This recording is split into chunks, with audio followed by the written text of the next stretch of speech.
कहानी की शुरुआत होती है और हमें एक इंसान को दिखाया जाता है जो कि जंगल के अंदर भाग रहा होता है। उसके हाथ में एक बच्चा होता है एंड हम देखते हैं उसकी बॉडी पर बहुत सारे कट्स लगे हुए होते हैं। अब यहाँ पर तुम लोग भी समझ चुके होगे कि बहुत सारे असेसियंस इस बच्चे को मारने के लिए यहाँ पर इसके पीछे पड़े हैं एंड ये जो बंदा है इस बच्चे को यहाँ पर बचाने की कोशिश कर रहा है। ये जो यहाँ पर व्यक्ति होता है वो यहाँ पर उस बच्चे को अपना यंग लोड बताता है एंड कहता है कि प्लीज यंग लोड आप रोइए मत। अगर आपने रोना बंद नहीं किया तो यहाँ पर जो असेसियंस है वो यहाँ पर आ जाएंगे एंड आपको मार डालेंगे। इससे आपकी जो फैमिली की जितनी भी सेक्रीफाइसेज हैं एंड जितने भी लोगों ने आपके लिए जान दी है वो सारी की सारी व्यर्थ में चली जाएगी। इसलिए मैं चाहता हूं कि आप रोना बंद करें ताकि आप जिंदा रहें। हम देखते हैं जो बच्चा होता है वो भी चुप हो जाता है एंड ये जो व्यक्ति होता है वो कहता है कि यंग लॉर्ड आप चुप हो गए, इसका मतलब क्या आप मेरी बातों को समझ पा रहे हो।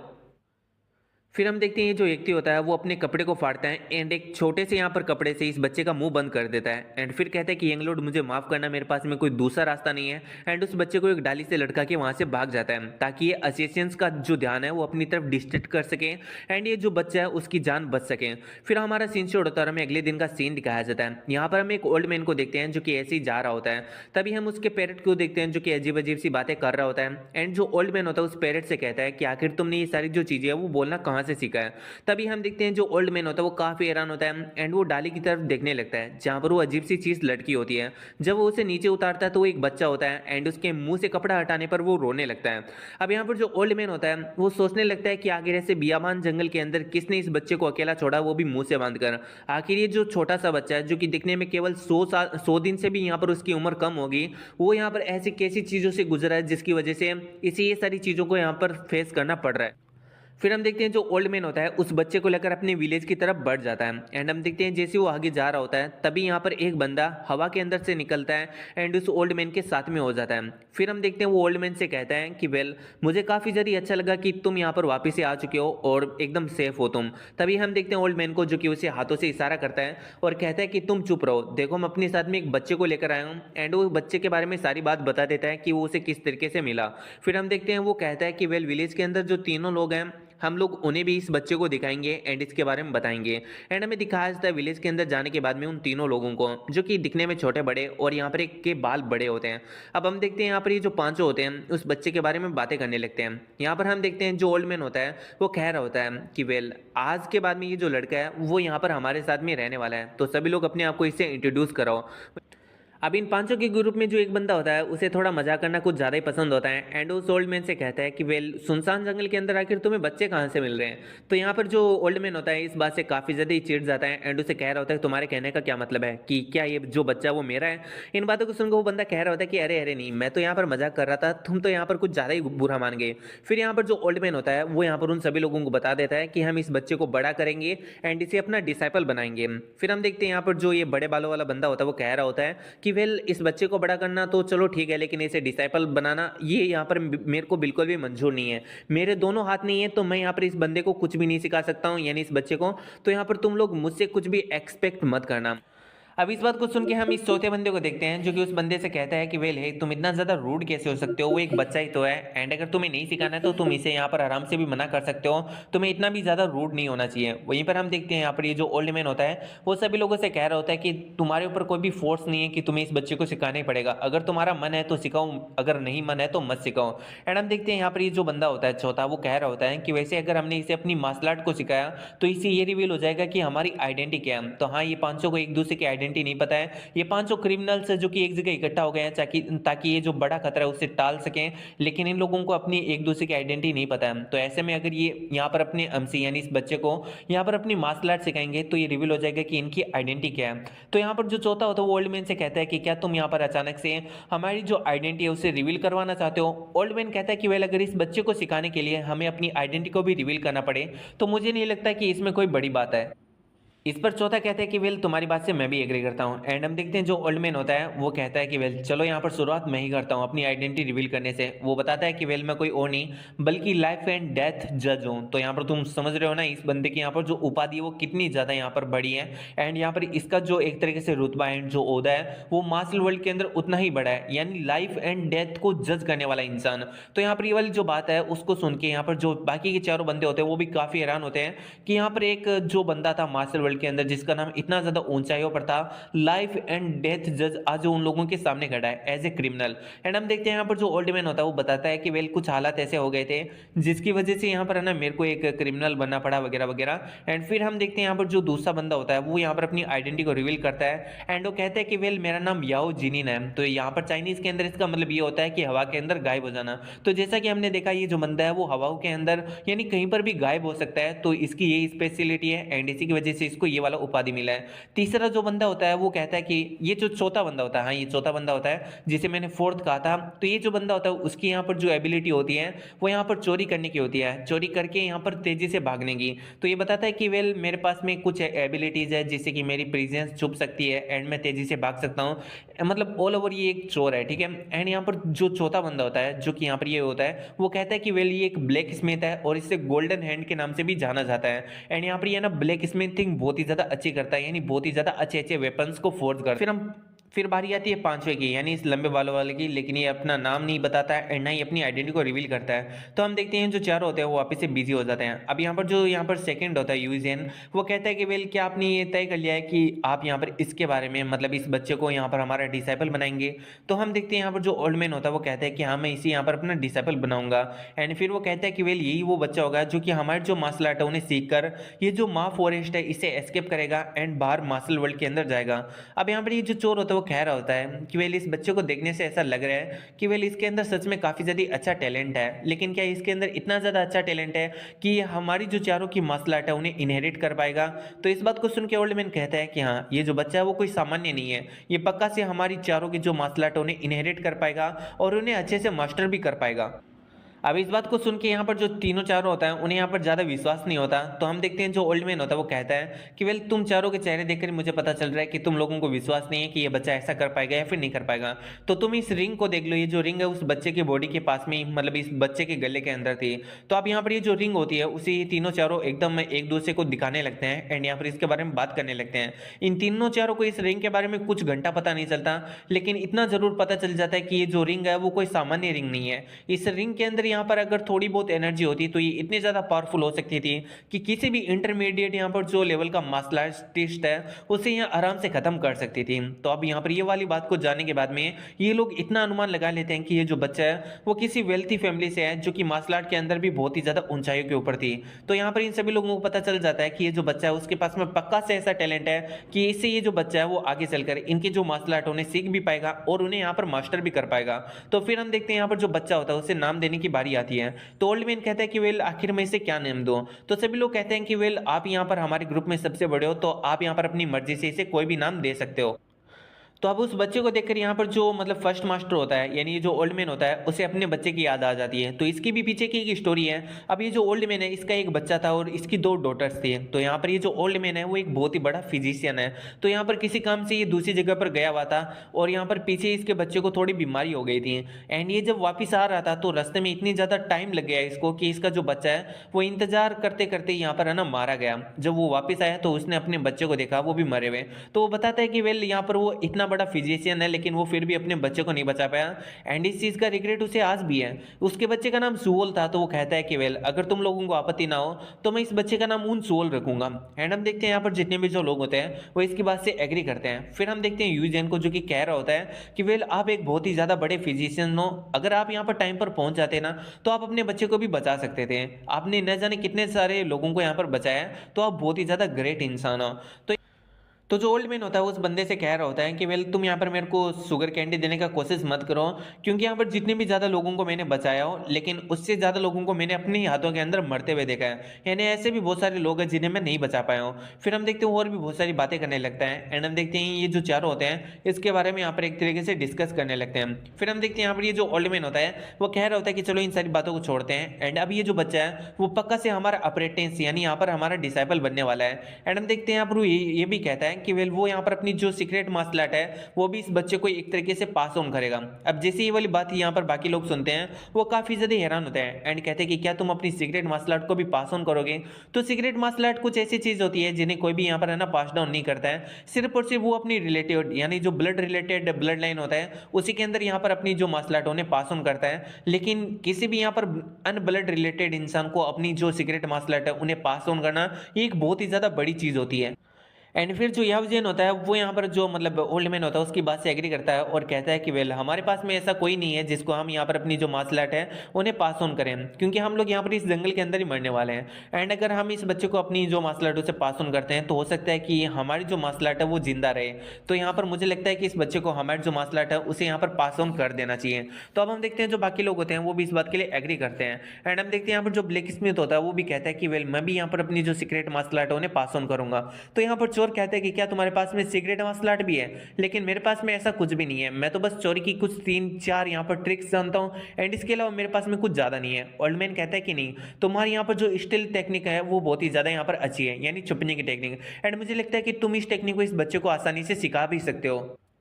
इस पर चोर कहता है कि वेल अगर तुम ऐसा कह रहे हो तो चलो ठीक है, मैं इसे यहाँ पर अपनी जो चोरी एंड जो स्टील वाली आर्ट्स है उन्हें यहाँ पर सिखाऊंगा। फिर वो जो चारों होते हैं यानी जो चौथा होता है यानी अपना चोर होता है वो यहाँ पर पांचवें की तरफ देखने लगता है जो कि चुपचाप खड़ा होता है। एंड हम देखते हैं वो यहाँ पर अपना मुंह मोड़ लेता है। तभी हम देखते हैं जो चोर होता है उसके पास में जाता है एंड उसे बच्चे को दिखाता है एंड कहता है कि वेल मैं ये नहीं कह रहा कि तुम्हें इस बच्चे को यहाँ पर अपनी मार्शल आर्ट को सिखाना है या फिर कुछ और करना है, तुम्हें इसे यहाँ पर रेज करने की भी जरूरत नहीं है, लेकिन ये बच्चा हमारे साथ में रहने वाला है तो इसलिए प्लीज इसे हेट मत करो। भले ही तुम इसे प्यार ना कर सकते हो लेकिन इसे बिना बिना किसी बात के यहाँ पर हेट मत करो। एंड इतना कहते हुए उस बच्चे को यहाँ पर जो मतलब अपना फिफ्थ होता है उसे यहाँ पर दिखाता है। अब यहाँ पर जो फिफ्थ होता है वो यार सच में बहुत ही ज्यादा क्यूट होता है एंड वो जो बच्चा होता है उसे यहाँ पर एक तरीके से ऐसा रब करने लगता है किटन की तरह। एंड ये जो यहाँ पर सीन है वो सच में बहुत ही ज्यादा अच्छा है। फिर हमारा सीन शूट होता है और हमें 10 साल बाद का सीन दिखाया जाता है। सो हम देखते हैं यहाँ पर 10 साल के बाद में जो यहाँ पर अपना ओल्ड मैन होता है वो उस बच्चे से कह रहा होता है कि वेल तुम्हें यहाँ पर ये जो स्क्रिप्चर्स है उन्हें याद करना ही पड़ेगा, अगर तुमने ऐसा नहीं किया तो तुम्हें यहाँ पर है ना कहीं पर भी खेलने नहीं जाने दिया जाएगा। एंड इतना कहते हुए हम देखते हैं जो ओल्ड मैन होता है वहाँ से चला जाता है। उसके बाद में हम देखते हैं वहाँ पर अपना चोर इंसान आता है एंड वो कह रहा होता है कि वेल वेल वेल मुझे लगता है कि उसने यहाँ पर तुम्हें वापस से कुछ ऐसा दे दिया है जिसे तुम आसानी से याद नहीं कर पा रहे हो, मैंने सही कहा ना। एंड हम देखते हैं यहाँ पर अपने छोटे से यूसुअल को जो कि सच में काफी ज्यादा प्यारा होता है। बात को सुनकर अपना हमसी फोर्थ मास्टर से कहता है कि हाँ भी इस चोर को हम लोग फोर्थ मास्टर ही बोलने वाले हैं। तो यहाँ पर अपना हमसे फोर्थ मास्टर से कहता है कि वेल हाँ यहाँ पर जो मास्टर है उन्होंने मेरे को कुछ ऐसा दे दिया है जिसे मैं याद ही नहीं कर पा रहा हूँ। तो अब यहाँ पर जो फोर्थ मास्टर होता है वो कह रहा होता है कि वेल क्या ना जो फर्स्ट मास्टर है यानी वो जो ओल्ड मैन है वो एक स्कॉलर है एंड ये याद करना वगैरह उसे बहुत ही ज़्यादा अच्छे तरीके से होता है। तो उसे ऐसा लगता है कि इस दुनिया के अंदर हर कोई उसी की तरह बहुत ही ज़्यादा इजिली सारे स्क्रिप्चर्स को याद कर सकता है। वैसे क्या है ना एक हमारी कहावत है कि दुनिया के अंदर जो मतलब लोग होते हैं वो जितना ज़्यादा ओल्ड होते हैं ना वो उतने ही ज़्यादा वरीड होते रहते हैं। फिर वो उसे बहुत ही ज़्यादा प्यार से एंड यहाँ पर अच्छी तरीके से समझाने की कोशिश करता है। एंड यहाँ पर हम देखते हैं अपने एमसी को जो कि कहता है कि फोर्थ मास्टर क्या यहाँ पर हमारे जो फर्स्ट मास्टर है वो यहाँ पर है ना उनके पास में ज़्यादा टाइम नहीं है, क्या वो जल्दी यहाँ पर मर जाएंगे? तो अभी इस बात को सुन के हम फोर्थ मास्टर को देखते हैं जो कि अपने एमसी की तरफ देखता है एंड उसके ऐसे सवाल पर काफ़ी ज़्यादा स्माइल करता है एंड फिर कहता है कि वो 800 सालों से जिंदा है, ये खुद को मतलब एक तरीके से हेवन को फूल बनाने जैसा है। तो अब हाँ यहाँ पर उनका जो समय वो काफ़ी ज़्यादा नज़दीक है। अगर तुम उनके लिए कुछ भी करना चाहते हो, अगर तुम उनके लिए थोड़ा सा भी वरीड हो ना, तो मैं चाहता हूँ कि तुम यहाँ पर उनकी जितनी भी जो चीज़ें याद करने दी गई हैं उनको यहाँ पर याद करो, इससे यहाँ पर उन्हें अच्छा लगेगा। तो मैं बस इतना ही कह सकता हूँ कि अगर तुम यहाँ पर उनके जितने भी कहे हुए काम है उन्हें करते हो तो वो थोड़े दिन के लिए और भी यहाँ पर जिंदा रह सकते हैं। एंड वो और भी बहुत सारी बातें बताता है एंड यहाँ पर फिर उसे 3 फल देता है और कहता है कि देखो ये मैं तुम्हारे लिए लेकर आया हूँ। हम देखते हैं यहाँ पर अपने एमसी को जो कि कहता है कि वाओ क्या आप यहाँ पर ये ना बाहर से लेकर आए हो? तो इस बात को सुन के फोर्थ मास्टर बोलता है कि हाँ मैं ये यहाँ पर बाहर से लेकर आया हूँ, यानी विलेज के बाहर से, माँ फॉरेस्ट के अंदर से। फिर यहाँ पर अपना एमसी कहता है कि बाहर तो बहुत सारी अच्छी अच्छी चीजें होगी है ना, मैं भी विलेज के बाहर जाना चाहता हूँ। तो तभी फोर्थ मास्टर कहता है कि नहीं तुम यहाँ पर बाहर नहीं जा सकते हो, क्या तुम यहाँ पर भूल चुके हो कि तुम्हारे फर्स्ट मास्टर ने तुम्हें क्या कहा है? तो अपना हमसे कहता है कि नहीं मैं नहीं बोला हूँ, मुझे यहाँ पर जो विलेज है उसे तब तक नहीं छोड़ना है जब तक कि यहाँ पर मैं ब्रेक थ्रू ना कर लूँ। तो यहाँ पर जो फोर्थ मास्टर होता है उसे कह रहा होता है कि हम तो जब तक कि तुम यहाँ पर ब्रेक थ्रू नहीं कर लेते हो तब तक तुम यहाँ पर जो विलेज है उसे छोड़ के बाहर नहीं जा सकते हो। अब जबकि यहाँ पर तुम्हें फर्स्ट मास्टर सिखा रहे हैं तो मुझे लगता है कि तुम जल्दी यहाँ पर जो अपना ब्रेक थ्रू है उसे कंप्लीट कर लोगे और उसके बाद में तुम भी यहाँ पर बाहर जा सकोगे। वैसे अगर तुम्हें कितने भी चाहे फल चाहिए मैं तुम्हें यहाँ पर लाकर दे सकता हूं, तो तुम्हें यहाँ पर ज्यादा टेंशन नहीं लेनी है और अपना जो ध्यान है वो सिर्फ और सिर्फ पढ़ाई पर देना है। इस बात को सुन के अपना हमसे कहता है कि ठीक है मैं समझ गया। फिर हमारा सीन से होता है और हमें शाम का सीन दिखाया जाता है जहां पर हम देखते हैं अपना हमसे पढ़ाई कर रहा होता है। तभी उसे यहाँ पर एक आवाज आती है एंड वो इस चीज से काफी ज्यादा हैरान होता है। वो यहाँ पर अपनी खिड़की से बाहर की तरफ देखता है तो हम देखते हैं जो फिफ्थ मास्ट होता है वो अपने पैरों से यहाँ पर जो बकरी होता है उसे यहाँ पर घास खिला रहा होता है। अब हम देखते हैं अपना एमसी वहाँ पर आ जाता है एंड कह रहा होता है कि क्या मैं आपकी हेल्प करूँ। तो फिफ्थ मास्टर कहता है कि नहीं, तुम्हें हेल्प करने की जरूरत नहीं है, यहाँ पर कोई ज़्यादा काम नहीं है जिन्हें मैं अपने अपने हिसाब से कर सकता हूँ, कम से कम मुझे यहाँ पर इतना तो करने दो तुम। तो यहाँ पर अपना एमसी कहता है कि अच्छा ऐसी बात है। फिर जो फिफ्थ मास्टर होता है वो कहता है कि अगर तुम मेरे लिए कुछ करना ही चाहते हो तो मेरे लिए यहाँ पर ये जो बकरी है उसे पेट कर दो। अपना एमसी इसके लिए बहुत ही ज़्यादा खुशी खुशी मान जाता है एंड उस बकरी को यहाँ पर पेट करने लगता है। फिर जो अपना एमसी होता है उस गोट को देखकर बोल रहा होता है कि इसे यहाँ पर है ना बाहर से लाया गया है, मुझे लगता है कि जो बाहर का वर्ल्ड है वो बहुत ही ज़्यादा अमेजिंग है, लेकिन लेकिन मैं बाहर नहीं जा सकता हूँ क्योंकि बाहर है ना बहुत ही ज़्यादा डेंजरस है। हम देखते हैं यहाँ पर जो फिफ्थ मास्टर होता है उससे कह रहा होता है कि तुम्हारे जैसा बच्चा अगर बाहर जाएगा ना तो वहाँ पर 2 घंटे भी नहीं सर्वाइव कर पाएगा। तो यहाँ पर तुम्हें यहाँ पर जो अपना टीचर्स है उनकी बात को सुनना चाहिए एंड यहाँ पर जो अपनी पढ़ाई उस पर ध्यान देना चाहिए। अपना एमसी कहता है कि हाँ मैं समझ गया एंड हम देखते हैं वो काफ़ी जल्दी उदास हो जाता है एंड वहीं पर बैठ जाता है। अब उसको ऐसा उदास देखकर जो फिफ्थ मास्टर होता है उसे थोड़ा अजीब लगता है एंड फिर वो अपने एमसी से कहता है कि मेरे पास में आकर बैठो। एंड फिर जो फिफ्थ मास्टर होता है अपने हमसे से कहता है कि वेल मैं जानता हूँ तुम कितने ज़्यादा स्मार्ट हो, तुम किसी भी चीज़ को बहुत ही जल्दी यहाँ पर याद कर लेते हो, लेकिन तुम उसे लंबे समय तक यहाँ पर याद नहीं रख पाते हो, यानी तुम याद तो कर लेते हो लेकिन लंबे समय तक नहीं। इसलिए मैं जो बोल रहा हूँ तुम्हें उससे रिपीट करना है, सोने से पहले 3 बार और उठने के बाद में 3 बार। तो क्या तुम ऐसा करोगे? अपना एमसी इसके लिए हाँ बढ़ता है। फिर हम देखते हैं जो फिफ्थ मास्टर होता है वो यहाँ पर कहता है कि चलो ठीक है, जो भी मैं बोल रहा हूँ उसे रिपीट करो। एंड हम देखते हैं यहाँ पर जो फिफ्थ मास्टर होता है वो यहाँ पर अजीब से वर्ड्स बोलने लगता है जो कि हमें बिल्कुल भी समझ में नहीं आते। फिर यहाँ पर जो अपना एमसी होता है वो जैसे इन वर्ड्स को सुनता है वो काफ़ी ज़्यादा हैरान होता है। एंड हम देखते हैं यहाँ पर जो फिफ्थ मास्टर होता है उसे कह रहा होता है कि अगर तुम्हें याद ना होना तो मैं यहाँ पर तुम्हारे लिए बार बार इन वर्ड्स को रिपीट कर सकता हूँ। तो ऐसे में हम देखते हैं यहाँ पर जो फिफ्थ मास्टर होता है वो अपने एमसी के लिए उन वर्ड्स को बहुत बार रिपीट करता है ताकि अपना एमसी उन्हें याद कर पाए। तो यहाँ पर आधी रात हो जाती है एंड फिफ्थ मास्टर अपने एमसी से कहता है कि वेल जो भी मैंने आज तुम्हें सिखाया है और जो भी यहाँ पर हमारे बीच में बातें हुई हैं वो हम दोनों के बीच में ही रहनी चाहिए। तो अपना एमसी भी इस बात के लिए एग्री करता है। फिर हमारा सीन शूट होता है और 5 साल बीत जाते हैं। हमें 5 साल बाद में अपने एमसी को दिखाया जाता है जहां पर हम देखते हैं वो किसी हर्ब्स के यहाँ पर जो मेथड्स होते हैं उनके बारे में बता रहा होता है कि इसके अंदर कौन कौन सी हर्ब्स चाहिए होती है और कौन कौन से मेथड को यूज करके ये हर्ब्स यानी मेडिसिन बनती है। हमें दिखाया जाता है यहाँ पर जो सोल होता है यानी जो अपना एमसी होता है वो यहाँ पर अपने फर्स्ट मास्टर के सामने ये सारी चीज़ों को बता रहा होता है। एंड जो फर्स्ट मास्टर होता है उनकी हालत बहुत ही ज़्यादा खराब हो चुकी होती है एंड वो बेड रिडन हो चुके होते हैं। अब यहाँ पे जो फर्स्ट मास्टर होता है वो अपने हमसे से कहते हैं कि तुम बहुत ही ज़्यादा अच्छा काम कर रहे हो, यहाँ पर कुछ भी ऐसा नहीं है जो कि मुझे अभी तुम्हें सिखाना बाकी है। अब ये तुम्हारे ऊपर है कि तुम यहाँ पर जो मेरा नॉलेज है यानी ये जो मेरा ज्ञान है उससे किस तरीके से यूज़ करते हो। मैं यहाँ पर है ना काफ़ी अच्छे दिनों को यहाँ पर ऐसा महसूस कर पाया हूँ तुम्हारी वजह से, क्योंकि मैंने तुम्हें सिखाया है एंड तुमने मेरी सारी चीज़ों को सीख लिया है। फिर वो कहते हैं कि भाई अगर मैं यहाँ पर नहीं भी हूँ ना तो तुम अपने जो बाकी के टीचर्स हैं उनकी बातों को हमेशा सुनना। अपने हमसे कहते हैं कि ठीक है मैं समझ गया। एंड हमें बाकी टीचर्स को भी दिखाया जाता है जो कि अपने एमसी के पीछे बैठे होते हैं। फर्स्ट मास्टर कहते हैं कि देखने से ऐसा लग रहा है कि मेरे पास में सच में बहुत ही ज्यादा कम समय है जिसकी वजह से तुम लोग यहाँ पर है ना एक तरीके से बैठे हो। फिर वो यहाँ पर और भी बहुत सारी बातें बताता है एंड कह रहा होता है कि वेल मैं तुम लोगों को एक सीक्रेट बताना चाहता हूँ जो कि मैंने तुम्हें आज तक नहीं बताया तुम सभी लोगों को। एक्चुअली में ये जो फॉरेस्ट है जिसे यहाँ पर एस्केप करना नियरली इम्पॉसिबल लगता है, यहाँ से एस्केप करने का एक रास्ता है। ये वाली बात को सुन के यहाँ पर जितने भी जो लोग होते हैं वो काफी ज्यादा हैरान हो जाते हैं। फिर यहाँ पर जो फर्स्ट मास्टर होते हैं वो कहते हैं कि मैंने अपनी जिंदगी के अंदर ऐसे बहुत सारे लोगों को क्योर किया है जिनकी अजीब सी बीमारी थी। तो मैंने एक बार ऐसे बंदे को क्योर किया था जो कि चोटी से लेकर एडी तक यहाँ पर पूरी तरीके से हड्डियों से एक तरीके से कवर्ड था। तो उस बंदे को जब मैंने यहाँ पर एक तरीके से मतलब एक तरीके से ट्रीट किया तो उसने बताया मेरे को कि वो इसी माँ फॉरेस्ट के अंदर से एस्केप करने में इस तरीके से घायल हो गया था। एक्चुअली में क्या है, यहाँ पर ये जो माँ फॉरेस्ट है उसके अंदर एक केव है, उसके अंदर एक ड्रैगन रहता है एंड यहाँ पर जो ड्रैगन उसे ऑलरेडी मार दिया गया है। अब उस केव से हम लोग यहाँ पर जो माँ फॉरेस्ट है उससे एस्केप कर सकते हैं। वहीं फुइजिन इस बात को सुन के कहता है कि वेल अगर यहाँ पर एक ऐसी केव जिसके अंदर पहले के टाइम पर एक ड्रैगन रहा करता था एंड अभी वो ड्रैगन मारा भी जा चुका है तो भी यहाँ पर उस केव के आसपास में बहुत ही ज़्यादा ओरा से यहाँ पर वो जो जगह है वो फील्ड हो चुकी है। एंड जहाँ पर इतना ज़्यादा ओरा होता है यानी एक ड्रैगन के मरने के बाद जो ओरा फैलता है उसकी बॉडी से, वहाँ पर या तो तालाब होता है या फिर एक वोल्केनो होता है। तो ऐसे में मेरे को नहीं लगता कि हम में से कोई भी सियोल को छोड़ के यानी अपने एमसी को छोड़ के वो यहाँ पर वो जो केव है उसे एस्केप कर सकता है यानी इस माँ फॉरेस्ट से एस्केप कर सकता है उस केव के थ्रू। तो इस बात को सुन के फर्स्ट मास्टर भी एग्री करता है और कहता है कि हाँ, हम लोगों का तो यहाँ पर है ना मरना तय लिखा है इस माँ फॉरेस्ट के अंदर ही, लेकिन यहाँ पर जो सूल है वो हम सभी लोगों से डिफरेंट है, वो यहाँ से एस्केप कर सकता है। एंड मैं चाहता हूँ कि तुम लोग यहाँ पर है ना इसका एस्केप करने में मदद करो। तुम लोग यहाँ पर जब ये पूरी तरीके से ऐसा हो जाए, मतलब एकदम अच्छा हो जाए मार्शल आर्ट के अंदर, तो इसे यहाँ पर लीड करना एंड इसे बताना कि ये किस तरीके से ये जो फॉरेस्ट है उसे एस्केप कर सकता है। फिर हम देखते हैं यहाँ पर वो अपने हमसे से कहता है कि वेल मैं तुम्हें कुछ बताना चाहता हूँ। तो अपना हमसे कहता है कि हाँ बताओ मुझे, आप यहाँ पर क्या बताना चाहते हो। तो फिर जो फर्स्ट मास्टर होता है अपने एमसी को यहाँ पर ची के बारे में बताता है, यानी एनर्जी के बारे में बताता है कि तुम एनर्जी को किस तरीके से मास्टर कर सकते हो और फिर किस तरीके से मास्टर नहीं कर सकते हो। इसके बाद में हमें ये भी पता चलता है कि जो फर्स्ट मास्टर है यानी उसे किस तरीके से क्रिमिनल बना दिया गया था एंड उसे इस माँ फॉरेस्ट के अंदर भेज दिया गया था। तो एक्चुअली में क्या हुआ था ना कि यहाँ पर जो अपना फर्स्ट मास्टर है उसने एक बंदे को, यानी एक जो मार्शल आर्टिस्ट है जो कि उसके पास में ट्रीटमेंट लेने के लिए आया था, उसके यहाँ पर अपने फर्स्ट मास्टर ने कीगोन निकाल लिया था। अब यहाँ पर जो कीगोन होता है वो मार्शल आर्टिस्ट की बॉडी के अंदर जो एनर्जी होता है उसे बॉडी के अंदर और बाहर जाने के लिए अलो करता है या फिर एक तरीके से फ्लो होने के लिए अलो करता है। तो यहाँ पर जो अपना फर्स्ट मास्टर उसने वही चीज को निकाल लिया था, उससे क्या होती है हमारी उम्र भी बढ़ सकती है। तो यहाँ पर जो फर्स्ट मास्टर है उसने वो कीगोन अपनी बॉडी के अंदर डाल लिया था, जिसकी वजह से उसका बहुत ही ज्यादा उम्र बढ़ गया था, लेकिन फिर उसे क्रिमिनल घोषित कर दिया गया था एंड उसे यहाँ पर इस फॉरेस्ट के अंदर डाल दिया गया था।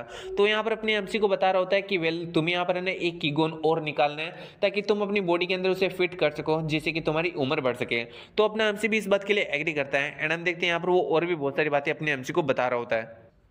वो अपने एमसी से कहता है कि तुम्हें कैसे भी करके इस फॉरेस्ट से एस्केप करना होगा एंड यहाँ पर जो मेरी डॉटर्स हैं अगर वो यहाँ पर बुरी हालत के अंदर हो तो मैं चाहता हूँ कि तुम उन्हें यहाँ पर उनकी मदद करो एंड उन्हें यहाँ पर हर तरीके से मतलब एक तरीके से ठीक करो, उन्हें अच्छी तरीके से फाइनेंशियली सपोर्ट करो, मेंटली वगैरह जो भी यहाँ पर तुम कर सकते हो। अगर मेरी डॉटर किसी प्रॉब्लम में हो तो तुम यहाँ पर उनको एक तरीके से सपोर्ट करो। तो ठीक है, तुम्हारी वजह से अब मैं यहाँ पर जो अपनी आखिरी सांस है उसे आराम से ले पा रहा हूँ। एंड हम देखते हैं इसके बाद वो यहाँ पर अपनी आखिरी सांस ले लेता है, जिसके बाद में हमें दिखाया जाता है यहाँ पर है ना उसका अंतिम संस्कार कर दिया जाता है यानी अग्नि संस्कार। एंड हम देखते हैं वहां पर जितने भी जो लोग होते हैं वो बस खड़े खड़े उसकी बॉडी को मेल्ट एक तरीके से बर्न होते हुए देख रहे होते हैं। सो फिर हमें कुछ समय बाद का सीन दिखाया जाता है जहाँ पर हम देखते हैं जो सेकंड मास्टर होते हैं वो यहाँ पर अपने फ्लेग से अपने एमसी को इंसुलेशन ऑफ जिनपो सिखा रहे होते हैं। तो इंसुलेशन का मतलब ये होता है कि यहाँ पर हम किन्हीं फ्लेक्स का यूज़ करते हुए जो हवा होती है उसके अंदर एक स्पेस को क्रिएट करते हैं एंड उस स्पेस को हम यहाँ पर जो फ्लेक्स है उनकी मदद से यहाँ पर एकदम इनविजिबल कर देते हैं। और इसी तरीके से यहाँ पर जो सेकंड मास्टर होते हैं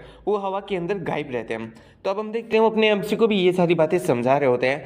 फिर हमें दिखाया जाता है थर्ड मास्टर का सीन जहाँ पर अपने एमसी को वो आग को कंट्रोल करना सिखा रहे होते हैं। वैसे तो ये एक ब्लैक स्मिथ है लेकिन इनके पास में कोई इक्विपमेंट नहीं है जिससे कि ये अपने एमसी को वेपन वगैरह बनाना सिखा पाए, इसलिए सिर्फ और सिर्फ अपने एमसी को आग को कंट्रोल करना ही सिखा पा रहे होते हैं। फिर हमारा सीन शूट होता है और हमें दिखाया जाता है यहाँ पर सभी के जो मास्टर होते हैं वो मिलकर अपने एमसी को जो मॉन्स्टर होते हैं उनके बारे में बता रहे होते हैं एंड उनकी कैरेक्टरिस्टिक्स के बारे में बता रहे होते हैं कि उनकी वीकनेस क्या होती है और क्या नहीं होती है। और अपने एमसी भी इन बातों को काफी अच्छी तरीके से सुन रहा होता है। फिर हमारा सीन शूट होता है और हमें 3 साल बाद का सीन दिखाया जाता है जहाँ पर हम देखते हैं जो अपना एमसी होता है जो फोर्थ मास्टर होते हैं उनकी चंपी कर रहा होता है। फोर्थ मास्टर अपने एमसी से कहता है कि तुम्हारे चेहरे को देख रहा है ऐसा लग रहा है कि तुम किसी परेशानी में हो। तो अपना एमसी कहता है कि नहीं ऐसी कोई बात नहीं है। फोर्थ मास्टर कहते हैं कि तुम बोलो या ना बोलो लेकिन मुझे अच्छी तरीके से समझ में आ रहा है कि तुम किसी परेशानी में हो, तो बताओ कि आखिर क्या परेशानी है। अपना एमसी कहते हैं कि वेल बेली के नीचे मैं अपने स्पिरिचुअल गेट को महसूस कर पा रहा हूँ लेकिन मैं उसे ओपन नहीं कर पा रहा हूँ। अगर अपना एमसी स्पिरिचुअल गेट को ओपन कर देता है तो इसका मतलब अपना एमसी ब्रेक थ्रू कर लेगा।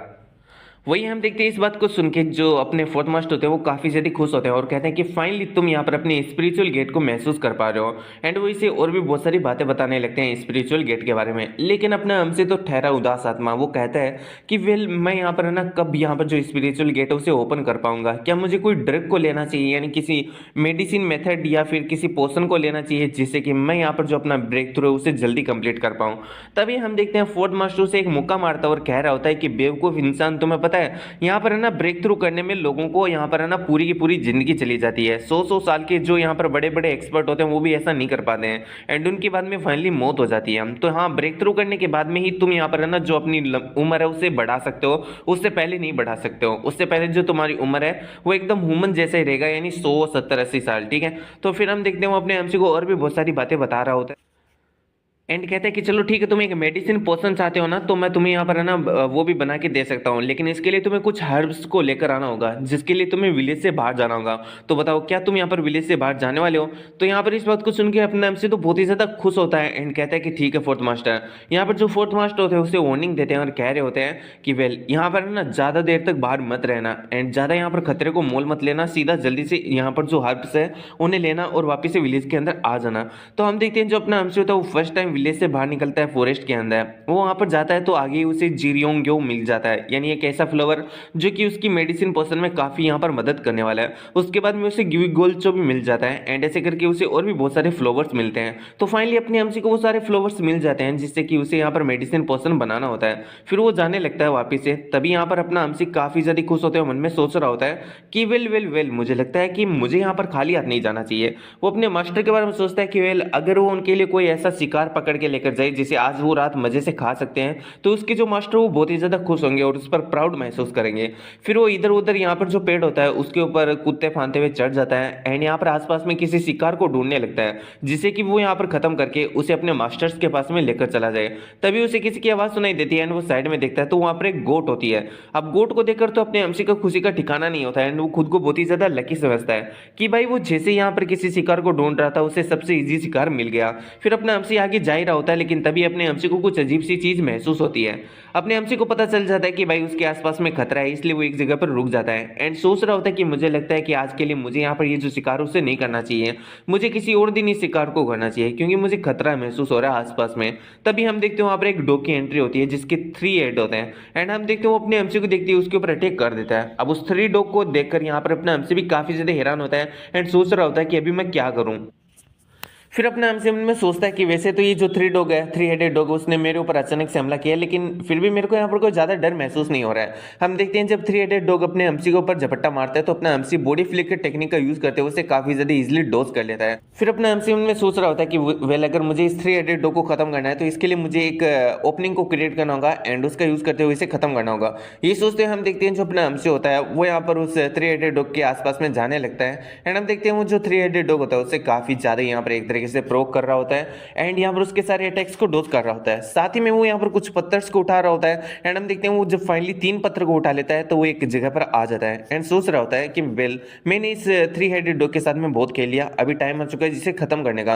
ये सोचते हुए हम देखते हैं अपना एमसी जो होता है वो यहाँ पर इन पत्थर को एक तरीके से ले लेता है एंड जैसे यहाँ पर जो डॉग होता है उसके सामने अटैक करने के लिए आता है, अपना एमसी उन पत्थर्स को यहाँ पर जो डॉग होता है उसकी तरफ थ्रो कर देता है। हम देखते हैं जो पत्थर होते हैं वो सीधा डॉग के आर पार हो जाते हैं एंड जो डॉग होता है वहीं पर पूरी तरीके से मारा जाता है। यहाँ पर जो अपना एमसी होता है वो सोचता है कि चलो ये चीज यहाँ पर वर्क कर गई एंड इसके लिए वो यहाँ पर अपने सभी मास्टर्स को थैंक्स बोलता है कि अगर आप नहीं होते तो मैं यहाँ पर ये सब कुछ कभी नहीं कर पाता। फिर हमें दिखाया जाता है अपना एमसी उस 3 हेडेड डॉग को मार के यहाँ पर जो विलेज होता है उसके अंदर आ जाता है एंड विलेज के अंदर जितने भी जो लोग होते हैं वो अपने एमसी को देखकर काफी हैरान होते हैं एंड हम देखते हैं जो यहाँ पर फोर्थ मास्टर होता है वो तो अपना सर ही पकड़ लेता है कि भाई इसे मेडिसिन लाने भेजा था और मैंने कहा भी था कि इसे कोई भी खतरे में नहीं उलझना है और देखो इसने क्या कर दिया। हम देखते हैं यहाँ पर जो अपना एमसी होता है उनके रिएक्शन को देखकर समझ आता है कि भाई वो बिल्कुल भी खुश नहीं है, इसलिए वो उनसे सॉरी मांगता है। हम देखते हैं फोर्थ मास्टर को जो कि अपने एमसी से कह रहा होता है कि मेरी गलती थी जो मैंने यहाँ पर भेज दिया तुझे, आगे से मैं बिल्कुल भी नहीं भेजूंगा क्योंकि तूने यहाँ पर है ना मेरी बिल्कुल भी बात नहीं मानी है। तभी हम देखते हैं यहाँ पर जो अपना एमसी होता है वो कहते हैं कि मुझे माफ कर दीजिए, मेरे पास में कोई भी एक्सक्यूजेस नहीं है, यहाँ पर मेरी गलती है और जो चाहे आप मुझे सजा दे सकते हैं। तभी हम देखते हैं जो सेकंड मास्टर होता है वो सामने की तरफ आता है, अपने एमसी से पूछता है कि क्या ये फर्स्ट टाइम है जो कि तुम यहाँ पर विलेज से बाहर गए हो? तो अपना एमसी इसके लिए हामी भरता है। अब यहाँ पर जो सेकंड मास्टर होता है वो कहते हैं कि आखिर तुम बाहर क्यों गए थे? तो अपना एमसी बताता है कि वेल मैं कुछ हर्ब्स को इकट्ठा करने के लिए गया था ताकि मैं यहाँ पर मेडिसिन पोशन को बना सकूं जिससे कि मैं जल्दी ब्रेक थ्रू कर सकूं। एंड फिर वो ये भी बताता है कि वेल जब मैं यहाँ पर वापस आने की कोशिश कर रहा था तो यहाँ पर मैं एक ईजी शिकार को ढूंढ रहा था, लेकिन मुझे पता चला कि वहाँ पर कोई खतरा है तो मैं यहाँ पर वापस आने की सोच ही रहा था, तभी इसी 3 हेडेड डॉग ने मेरे ऊपर अटैक कर दिया तो यहाँ पर मेरे को इसे खत्म करना पड़ा, इसे फाइट करनी पड़ी। तो इस बात को सुन के सेकंड मास्टर कहते हैं कि अच्छा ऐसी बात है, वैसे आखिर तुम माँ फॉरेस्ट के बारे में क्या क्या सोचते हो? तुम पहली बार वहां पर गए हो तो तुम्हारा एक्सपीरियंस कैसा है? अपना एमसी कहते हैं कि वेल भले ही मेरे ऊपर 3 हेडेड डॉग ने अटैक कर दिया हो लेकिन फिर भी मेरा जो एक्सपीरियंस है वो इतना ज़्यादा बुरा नहीं है कि मुझे नहीं लगता कि ये जो फॉरेस्ट है वो इतना भी ज़्यादा खतरनाक है जिसे मैं संभाल नहीं सकता। जैसे मैंने 3 हेडेड डॉग को संभाला, मुझे लगता है, मुझे विश्वास अपने आप पर कि मैं इससे भी बड़े जो मॉन्स्टर्स हैं उनको भी यहाँ पर संभाल सकता हूँ। फिर हम देखते हैं यहाँ पर जो सेकंड मास्टर होता है वो यहाँ पर है ना एक तरीके से जो ब्लैक स्मिथ यानी जो थर्ड मास्टर होता है उससे कहता है कि वेल जो 3 हेडेड डॉग है उसके मांस मांस और हड्डियों को यूज़ करके क्या तुम यहाँ पर मेरे लिए वो फ्लेक्स को बना सकते हो जो कि मैं अपनी फॉर्मेशन में यूज़ करता हूँ। इस बात को सुन के जो ब्लैक स्मिथ होता है वो इसके लिए हामी भरता है।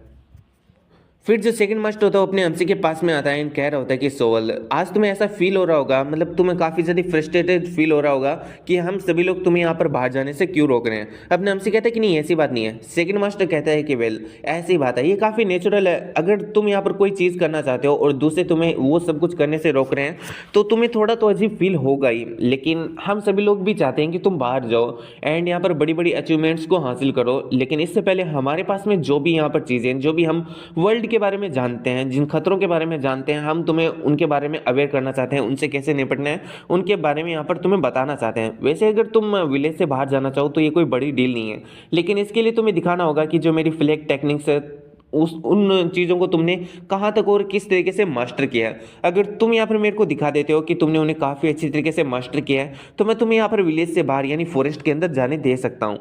तो हम देखते हैं अपने एमसी को जो कि थर्ड मास्टर के पास में आ जाता है एंड कह रहा होता है कि प्लीज़ आप जल्दी करो ना, आप यहाँ पर मेरे लिए फ्लैग्स बना दो ताकि मैं यहाँ पर जो फ्लैग्स हैं उनसे यहाँ पर जो स्किल है उसको परफॉर्म करके इन्हें दिखा सकूँ। एंड सो फिर हमें कुछ समय बाद का सीन दिखाया जाता है जहाँ पर हम देखते हैं जो अपना एमसी होता है वो फायर को कंट्रोल करने की कोशिश कर रहा होता है। तो एक्चुअली में यहाँ पर जो थर्ड मास्टर है जो ब्लैक स्मिथ है वो तो यहाँ पर फ्लैग बना रहे हैं, लेकिन वो अपने एमसी को कह रहे हैं कि तुम वेपन बनाने का ट्राई करो ताकि तुम यहाँ पर मेरे को भी शो करा पाओ कि तुमने यहाँ पर जो मैंने तुम्हें सिखाया वो कहाँ तक सीखा है। अपना एमसी भी इस बात के लिए रेडी होता है एंड यहाँ पर वो फायर को काफ़ी ज़्यादा अच्छी तरीके से कंट्रोल कर रहा होता है।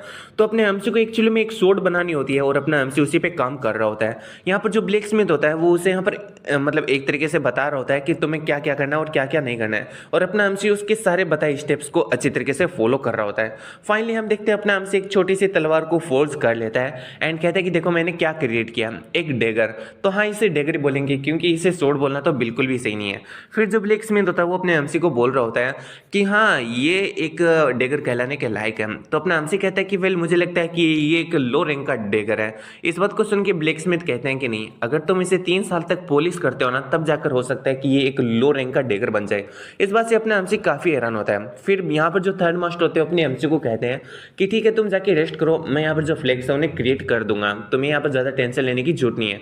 अपने एमसी कहते हैं कि मेरे पास में रेस्ट करने के लिए ही तो टाइम नहीं है, मुझे लगता है कि मुझे जाकर जो मैंने हर्ब्स लेकर आया है उससे यहाँ पर एक तरीके से मेडिकल जो मेडिसिन पोर्शन है उसे बनाना चाहिए। ये कहते हुए अपना एमसी वहाँ से चला जाता है। अब हमें कुछ दिन बाद का सीन दिखाया जाता है जहाँ पर हम देखते हैं जो अपना एमसी होता है वो यहाँ पर है ना उस मेडिसिन को बना लिया होता है, लेकिन इसमें उसकी फटके हाथ में आ चुकी होती है। वो सोच रहा होता है कि इस मेडिसिन को बनाना सच में बहुत ज़्यादा मुश्किल था, अगर छोटा से भी यहाँ पर एक एरर हो जाता ना तो पूरी की पूरी यहाँ पर जो मेडिसिन है उसकी एक तरीके से 2-3 हो जाती है, मतलब बहुत ही ज़्यादा बुरा हो जाता, पूरी मेडिसिन ही खराब हो जाती है। फिर जो अपना एमसी होता है वो सोच रहा होता है कि मैं देखना चाहता हूँ इस मेडिसिन का मेरी बॉडी पर क्या इफेक्ट है।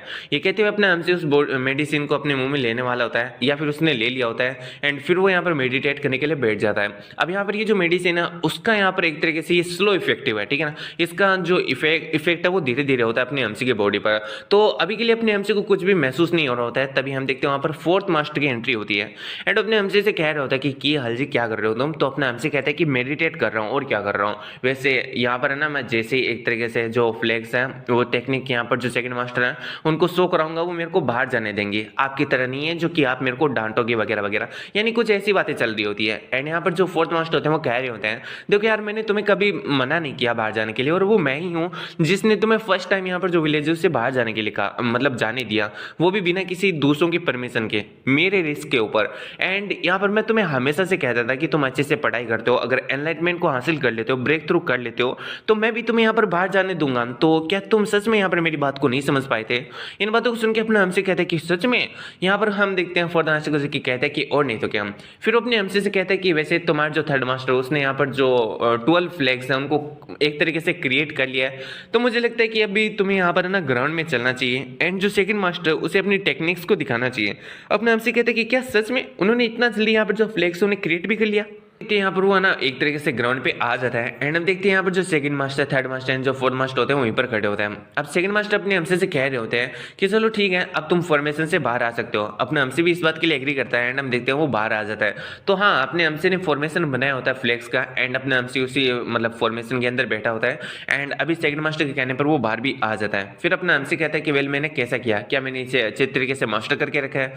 सेकंड मास्टर कहता है कि वेल तुमने यहाँ पर है ना अच्छी तरीके से जो टेक्निक्स है उसको मास्टर करके रखा है। एंड यहाँ पर जो ब्लैक स्मिथ है, जो थर्ड मास्टर है तुम्हारे, उनके यहाँ पर जो फ्लेक्स है वो भी बहुत ही ज़्यादा यहाँ पर ग्रेट है। ठीक है, मैं तुम्हें यहाँ पर जो बाहर है वो वहाँ पर जाने की अनुमति दे सकता हूँ।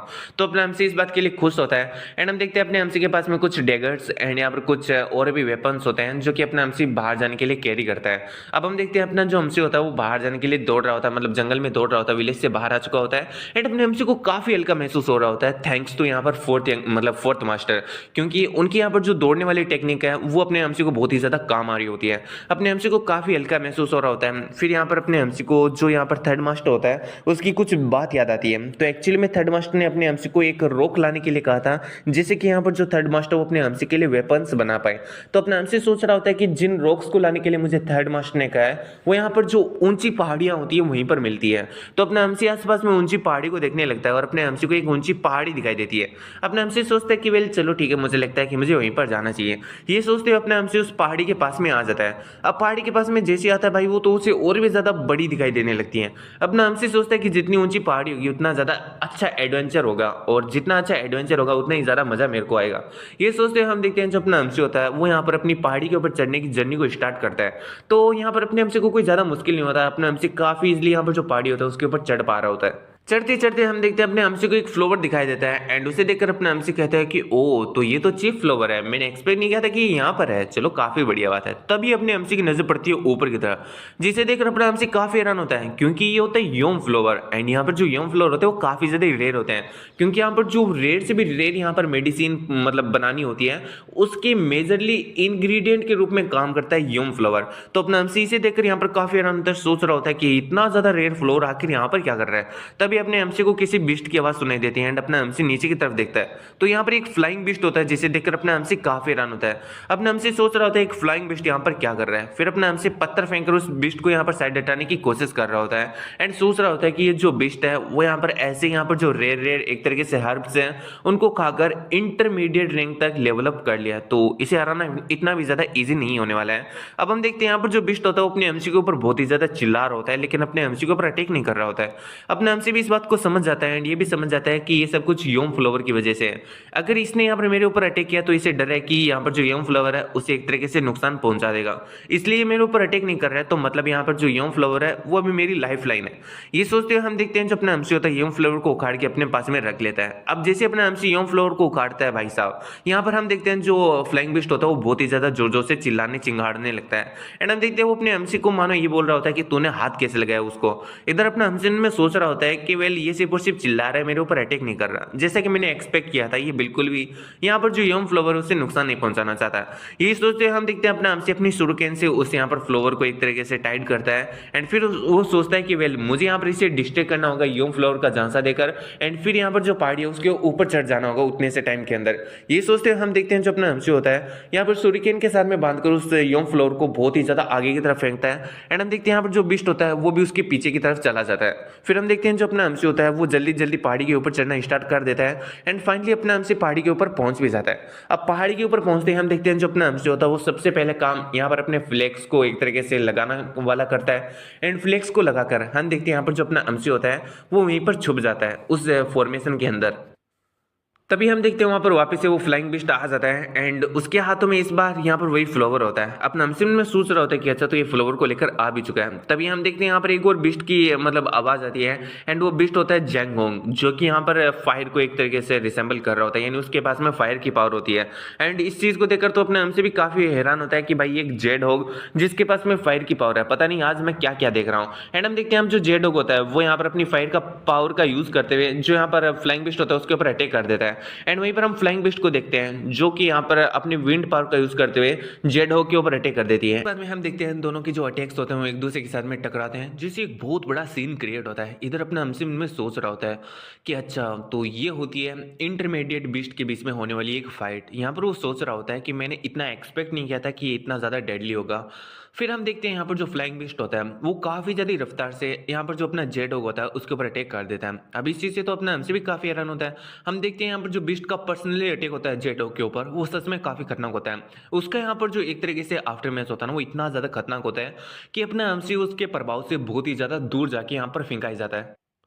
फिर अपना एमसी जैसे तैसे करके यहाँ पर खड़ा होता है एंड मन में सोच रहा होता है कि अगर मेरे पास में वो यंग फ्लोवर नहीं होता ना, यहाँ पर मुझे लगता है कि जो बेस्ट है वो मेरा काम तभी तमाम कर देता। थोड़ी देर बाद में हम देखते हैं अपना एमसी उसी जगह पर आता है जहाँ पर जेडोग और उसकी फाइट हो रही थी। जेडोग को बहुत ही ज़्यादा बुरी तरीके से मार दिया गया होता है एंड अपने एमसी में सोच रहा होता है कि ये भी एक इंटरमीडिएट लेवल का बेस्ट था, लेकिन इसे इतना ज़्यादा बुरी तरीके से मारना, सच में वो फ्लाइंग बीस्ट बहुत ही ज़्यादा खतरनाक है। फिर अपने एमसी उस बीस्ट के पास में जाके उसका कोर निकाल लेता है एंड सोच रहा होता है कि वाह, मेरे को यहाँ पर ना इस बीस्ट का कोर मिल गया, ये सच में काफ़ी अच्छा है। तभी अपने हमसे किसी चीज को देख के काफी हैरान होता है। ये कुछ और नहीं बल्कि यूं फ्लोर होता है जो कि उस बिस्ट के हाथों से यहीं पर रह गया था छूट के। एंड इस चीज को देख के अपना हमसे काफी हैरान होता है। तभी अपने हमसे की नजर पड़ती है आसपास की जगह के ऊपर जहां पर कुछ और नहीं बल्कि वही पत्थर एंड रॉक्स होते हैं जो कि यहाँ पर थर्ड मास्टर ने अपने हमसे को लाने के लिए कहा था। यहाँ पर अपना हमसे में सोच रहा होता है कि यहाँ पर फ्लाइंग बिस्ट के जो फेदर्स हैं वो भी गिरे हुए हैं एंड अगर मैं उनको इकट्ठा करके ले जाता हूँ तो वो भी वेपन बनाने में मेरे काम आएंगे। एंड हम देखते हैं इसकी वजह से अपने हमसे को मतलब बहुत ज्यादा गेन हुआ होता है, यहाँ पर बहुत ही ज्यादा प्रॉफिट हुआ होता है। फिर इन सारी चीज़ों को इकट्ठा करके अपना एमसी यहाँ पर विलेज के अंदर लेकर आ चुका होता है। तो तुम लोग सोच रहे होगे कि इतनी सारी चीज़ों को अपना एमसी भला कैसे इकट्ठा करके विलेज के अंदर एक साथ लेकर आ सकता है। तो ऐसे में अपने एमसी के पास में एक पोटली होती है, उसके बारे में बताया जाता है कि वेल ये एक ऐसी पोटली है, तुम स्पेस बेग मान सकते हो इसको, तुम इसके अंदर बहुत ही ज़्यादा यहाँ पर है ना सामान इकट्ठा कर सकते हो, जैसे कि हम ऑलरेडी बहुत ही ज़्यादा मनवा एंड मानवा के अंदर देख चुके हैं। तो अब हम देखते हैं यहाँ पर जो अपना एमसी होता है वो ऐसे यहाँ पर अपनी जो विलेज से फॉरेस्ट लाइफ होता है उसे कंटिन्यू रखता है। वो सुबह को यहाँ पर विलेज से बाहर निकलता है एंड शाम तक बहुत सारी जो हर्ब्स होता है जो कि उसकी मेडिसिन बनाने में काम आएगा उनको इकट्ठा करता है एंड वापिस से यहाँ पर रात को आ जाता है। ऐसे करते हुए अपने एमसी को काफ़ी टाइम बीत जाता है और खासकर 3 मंथ बीत जाता है। तो अभी हम फोर्थ मास्टर को देखते हैं जो कि अपने एमसी से कहता है कि क्या तुम फाइनली सक्सेस हो चुके हो यहाँ पर जो अपनी मेडिसिन है उसे बनाने में। सेकंड मास्टर भी अपने एमसी से यही सवाल पूछ रहा होता है एंड कह रहा होता है कि वेल तुमने यहाँ पर जो मेडिसिन बनाया है क्या वो एकदम सही है? आई मीन अगर इसमें थोड़ा सा भी गलती हुआ ना तो ये मेडिसिन नहीं बल्कि एक पॉइजन बन जाएगा। अपना हमसे कह रहा होता है टेंशन नको, मैंने यहाँ पर जो मेडिसिन बनाया है वो बहुत ही ज़्यादा सोच समझ के और ध्यान से बनाया है। फिर यहाँ पर जो अपना हमसे होता है वो मेडिसिन को देखने लगता है। फोर्थ मास्टर कहता है कि भाई खा ले वरना मैं चुरा के ले जाऊंगा। अपना हमसे इस बात को सुन के यहाँ पर मुस्कुराता है एंड फिर उस मेडिसिन को खा लेता है। तो बेसिकली ये जो मेडिसिन अपने हमसे के यहाँ पर जो गेट है उसको ओपन यानी उसके ब्रेक थ्रू करने के लिए। एंड अपना हमसे जैसे इस मेडिसिन को लेता है अपने हमसे को इन एंड यहाँ पर जो यंग एनर्जी होती है वो दोनों फील होती है। अपने एमसी को ऐसा लग रहा होता है कि भाई उसका जो लेफ्ट साइड है वो तो गर्मी से तप रहा है एंड जो यहाँ पर राइट साइड है वो यहाँ पर ठंड से चिल हो रहा है। तो अपने एमसी को समझ में नहीं आ रहा होता वो कैसे रिएक्ट करे। वहीं पर जो सेकंड मास्टर होता है अपने एमसी को गाइड मारता है एंड कह रहा होता है कि भाई अगर तुमने यहाँ पर जरा सा भी अपना मुंह खोला ना तो यहाँ पर जो आधी एनर्जी स्पिल की वो पूरी तरीके से बर्बाद हो जाएगी, इसलिए प्लीज यहाँ पर तुम अपना मुंह मत खोलना। अपना एमसी भी इस बात को सुनता है एंड यहाँ पर उसके ऊपर मतलब एक तरीके से ध्यान देता है। और फिर हम देखते हैं अपना एमसी मेडिटेट करता है, वो भी बिना मुंह वगैरह सब कुछ खोले हुए, जिसकी वजह से उसकी जो एनर्जी होती है वो उसकी बॉडी के अंदर ही सर्कुलेट होती है। ऐसा करते हुए अपने एमसी को काफी टाइम बीत जाता है और हम देखते हैं यहाँ पर जो एनर्जी होती है वो अपने एमसी के डांटियन में यानी उसके जो यहाँ पर किंग कॉन है उसमें इकट्ठा होकर बहुत ही ज्यादा यहाँ पर बड़ा एक रूप फॉर्म कर लेती है। एंड ये जो रूप होता है वो एक दरवाजे के रूप में होता है, यानी अपना एमसी अब बेली के नीचे जो स्पिरिचुअल डोर है उसके पास में पहुंच चुका है। अब अगर अपना एमसी इस स्पिरिचुअल गेट को खोलने में यहाँ पर एक तरीके से कामयाब हो जाता है तो अपना एमसी ब्रेक थ्रू यहाँ पर कर लेगा। तो हम देखते हैं अब हम देखते हैं यहाँ पर जो अपना एमसी होता है वो स्पिरिचुअल गेट के सामने जाता है एंड उसको यहाँ पर खोलने की कोशिश करता है। एंड पहली ट्राई के अंदर हम देखते हैं यहाँ पर जो अपना एमसी होता है वो स्पिरिचुअल गेट को ओपन कर लेता है। अब जैसे ही अपना एमसी स्पिरिचुअल गेट को ओपन मारता है हम देखते हैं यहाँ पर जो अपना एमसी होता है वो ब्रेक थ्रू कर चुका होता है। इसका मतलब अब यहाँ पर है ना मतलब वो अपनी आंखें खोल सकता है। हम देखते हैं अपना एमसी अपनी आंखें खोलता भी है क्योंकि वो ब्रेक थ्रू कर चुका है। अब जैसे अपना एमसी आंखें खोलता है उसके जो चारों मास्टर होते हैं उसके सामने होते हैं। फिर हम देखते हैं यहाँ पर जो चारों मास्टर होते हैं वो कह रहे होता है क्या तुम यहाँ पर सक्सेस हो चुके हो, क्या तुमने यहाँ पर सच में ब्रेक थ्रू कर लिया? तो अपना एमसी इसके लिए हमें बढ़ता है। तो हम देखते हैं सेकंड मास्टर को जो कि अपने एमसी को कॉन्ग्रेचुलेट करता है एंड कह रहा होता है कि अब तुम एक ट्रू इमोर्टल बनने के रास्ते पे आ चुके हो। एंड उसे और भी बहुत सारी बातें बताता है कि वेल अब तुम जिस की को चाहे उस की को यहाँ पर प्रैक्टिस कर सकते हो। तो यहाँ पर सेकंड मास्टर के कहने का ये मतलब है कि इस दुनिया के अंदर बहुत सारी कीज होती हैं जिन्हें तुम प्रैक्टिस करके जो इमोर्टल बनने का रास्ता है उसके ऊपर चल सकते हो। सबसे पहले आती है योनडैन की, ये यहाँ पर स्कॉलर्स के लिए होती है। दूसरी होती है चोनटाइन किंग एंड ये भी बहुत सारे लोगों के लिए होती है। तीसरी होती है ताक्योंग की, चौथी होती है यहाँ पर यांगक्वांग की एंड पांचवी होती है यिनहो की। और इन सबसे भी ज्यादा खतरनाक यानी एक गोड बन सकते हैं इस वाली मतलब की को अगर हम प्रैक्टिस करना चाहें तो इस वाले की को अगर हम लेकर चले तो किसी भी रास्ते पर, इसका नाम होता है चियोंगोंग की। तो यहाँ पर हम देखते हैं जो सेकंड मास्टर होता है वो अपने एमसी को बता रहा होता है कि तुम जिस भी की को चाहो उस की को यहाँ पर मतलब एक तरीके से प्रैक्टिस करके यहाँ पर है ना इमोर्टल बन सकते हो। लेकिन अगर तुम यहाँ पर चियोंगोंग की को एक तरीके से प्रैक्टिस करते हो तो तुम आगे जाके एक ट्रू गॉड भी बन सकते हो। इसलिए मेरा सजेशन ये होगा कि तुम च्योंग्यों की को यहाँ पर प्रैक्टिस करो एंड यहाँ पर एक ट्रू गॉड यानी इमोर्टल से भी बड़ी उपाधि के ऊपर बनने पर यहाँ पर ध्यान दो। एंड वो और भी बहुत सारी बातें बताता है एंड अपना हमसे कहता है कि ठीक है मैं समझ गया। फिर यहाँ पर जो अपना हमसे होता है वो यहाँ पर कहता है कि आप लोगों का थैंक्स जो आपने यहाँ पर इतना समय तक मेरा ध्यान रखा जब मैं यहाँ पर है ना मेडिटेट कर रहा था। फिर वो पूछता है कितना टाइम बीत चुका है मुझे कल्टिवेट करते हुए। तो यहाँ पर हम देखते हैं जो थर्ड मास्टर होते हैं वो बताते हैं कि तुम्हें 1 महीना बीत चुका है यहाँ पर मेडिटेट करते हुए, यानी अपने हमसे को ब्रेक थ्रू करने में 1 महीना लग गया था। एंड अब हमें इस सीन से उड़ता है और हमें कुछ दिन बाद का सीन दिखाया जाता है जहां पर हम देखते हैं जो अपना हमसी होता है अब वो यहाँ पर ना फॉरेस्ट के अंदर जा रहा होता है। तो अपने हमसी की यहाँ पर जो स्पीड होता है उसके अंदर बहुत ही ज्यादा चेंज आ चुका होता है। अपना हमसी पहले से काफी गुना स्पीड में अभी यहाँ पर जा पा रहा होता है। एंड यहाँ पर जिस पहाड़ को अपने हमसी को पहले मैनुअली चढ़ना पड़ता था अब अपने हमसी उसे काफी इजिली यहाँ पर है ना से कूद फांद के यहाँ पर एकदम चढ़ जाता है। यहाँ पर अपने हमसी को इतना ज्यादा पावर मिल चुका है सिर्फ और सिर्फ ब्रेक थ्रू करने की वजह से। और अपने हमसी का जो उम्र है अभी वो 400 साल तक बढ़ भी चुका है। तो अब हम देखते हैं यहाँ पर जो अपना हमसी होता है वो एक पहाड़ पर खड़ा हो जाता है एंड सामने के दृश्य को देखने लगता है। ये चीज सच में काफी ज्यादा कमाल की होती है। जो नीडल है वो इन दोनों लड़कियों को लग पाती है। हम देखते हैं यहाँ पर जो नीडल होता है उन्हें कोई नलीफाई कर देता है। अब इस चीज से तो ये बंदा भी काफी ज्यादा हैरान होता है और कहता है कि आखिर ऐसा किसने किया। फिर वो जो लड़कियां होती है वो उस आदमी से कहती है कि वेल क्या तुम यहाँ पर पॉइजन से बिल्कुल भी अफेक्ट नहीं हो। तो वो बंदा अपने असली रंग दिखाता है और कहता है कि नहीं मैं यहाँ पर बिल्कुल भी अफेक्ट नहीं हूँ पॉइजन से। वो कहता है कि मुझे पहले ही से मालूम था कि तुम दोनों ने जरूर से एक ट्रैप बिछा के रखा है वरना तो तुम ऐसे ही यहाँ पर है ना केयरलेसली अपनी जो ये पॉकेट्स है उन्हें ऐसे ही बाहर छोड़ के नहीं जाती। और मुझे यहाँ पर इतना ज़्यादा यहाँ पर मतलब पहले पता चल गया था जिसके बारे में तुम सोच भी नहीं सकते हो। और अगर तुम यहाँ पर एक एडवांस लेवल का भी पॉइजन यूज़ करती ना तो उसके लिए भी मैं यहाँ पर प्रिपेयर था। तो यहाँ पर तो तुमने जो पॉइजन यूज़ किया वो तो बहुत ही ज़्यादा लो टायर का है जिसको तो मैं यूँ खुद से ही यहाँ पर संभाल सकता हूँ। फिर वो यहाँ पर अपना वेपन निकाल लेता है और कहता है कि इससे पहले कि मैं तुम्हें यहाँ पर जान से मार डालूँ यहाँ पर तुम्हें अपने जो घुटने मेरे सामने टेक देने चाहिए। एंड वो यहाँ पर मन में सोच रहा होता है कि इन दोनों लड़कियों के अलावा ऐसा और भी तीसरा बंदा है यहाँ पर जिसने अभी अभी मेरे जो नीडल्स का अटैक है उसे नलीफाई किया था। आखिर वो इंसान है कौन और क्या वो यहाँ पर छुप के बैठा है। अगर वो यहाँ पर छुप के बैठा है तो यहाँ पर मुझे लगता है कि मुझे थोड़ी प्रॉब्लम हो सकती है। वो यहाँ पर पीछे से अटैक कर सकता है। फिर हम देखते हैं दोनों लड़कियों में से जो बड़ी लड़की होती है वो यहाँ पर कहती है कि सीनियर मुझे पता है कि आपने हमारी मदद की है एंड ये सच में काफ़ी ज़्यादा अच्छी बात है। अगर मैं आपसे वापस से मदद करने के लिए पूछूं तो इसमें मेरे को काफ़ी ज़्यादा शर्म महसूस हो रही है लेकिन प्लीज़ आप मेरी एक बार और मदद कर दीजिए इस इंसान को मारने में। अगर आप ऐसा करते हो तो आप जो भी चाहेंगे मैं आपको यहाँ पर देने के लिए तैयार हूँ। अब इस बात को सुन के हम उस बंदे को देखते हैं। इसका नाम जी जिगांग होता है एंड जिगांग उन दोनों लड़कियों से कहता है कि लो भाई इधर मैं सोच रहा था कि वो तुम्हारा कोई साथी है जो कि छुप के मेरे ऊपर अटैक करने की कोशिश कर रहा है लेकिन वो तो महज को यहाँ से गुजरने वाला इंसान है। फिर वो चिल्ला कर कहता है कि इन लड़कियों की बात मत सुनो। अगर तुम मेरी मदद करते हो तो मैं तुम्हें अच्छी एडवाइस मतलब एक तरीके से अच्छी जो रिवॉर्ड्स है वो दे सकता हूँ और भी बहुत सारी चीज़ें दे सकता हूँ जो कि तुम मुझसे यहाँ पर चाहते हो। इवन मैं यहाँ पर खुद के जो टूल्स हैं वो भी तुम्हें दे सकता हूँ। तो प्लीज़ यहाँ पर इन लड़कियों की मदद ना करके तुम यहाँ पर मेरी मदद करो।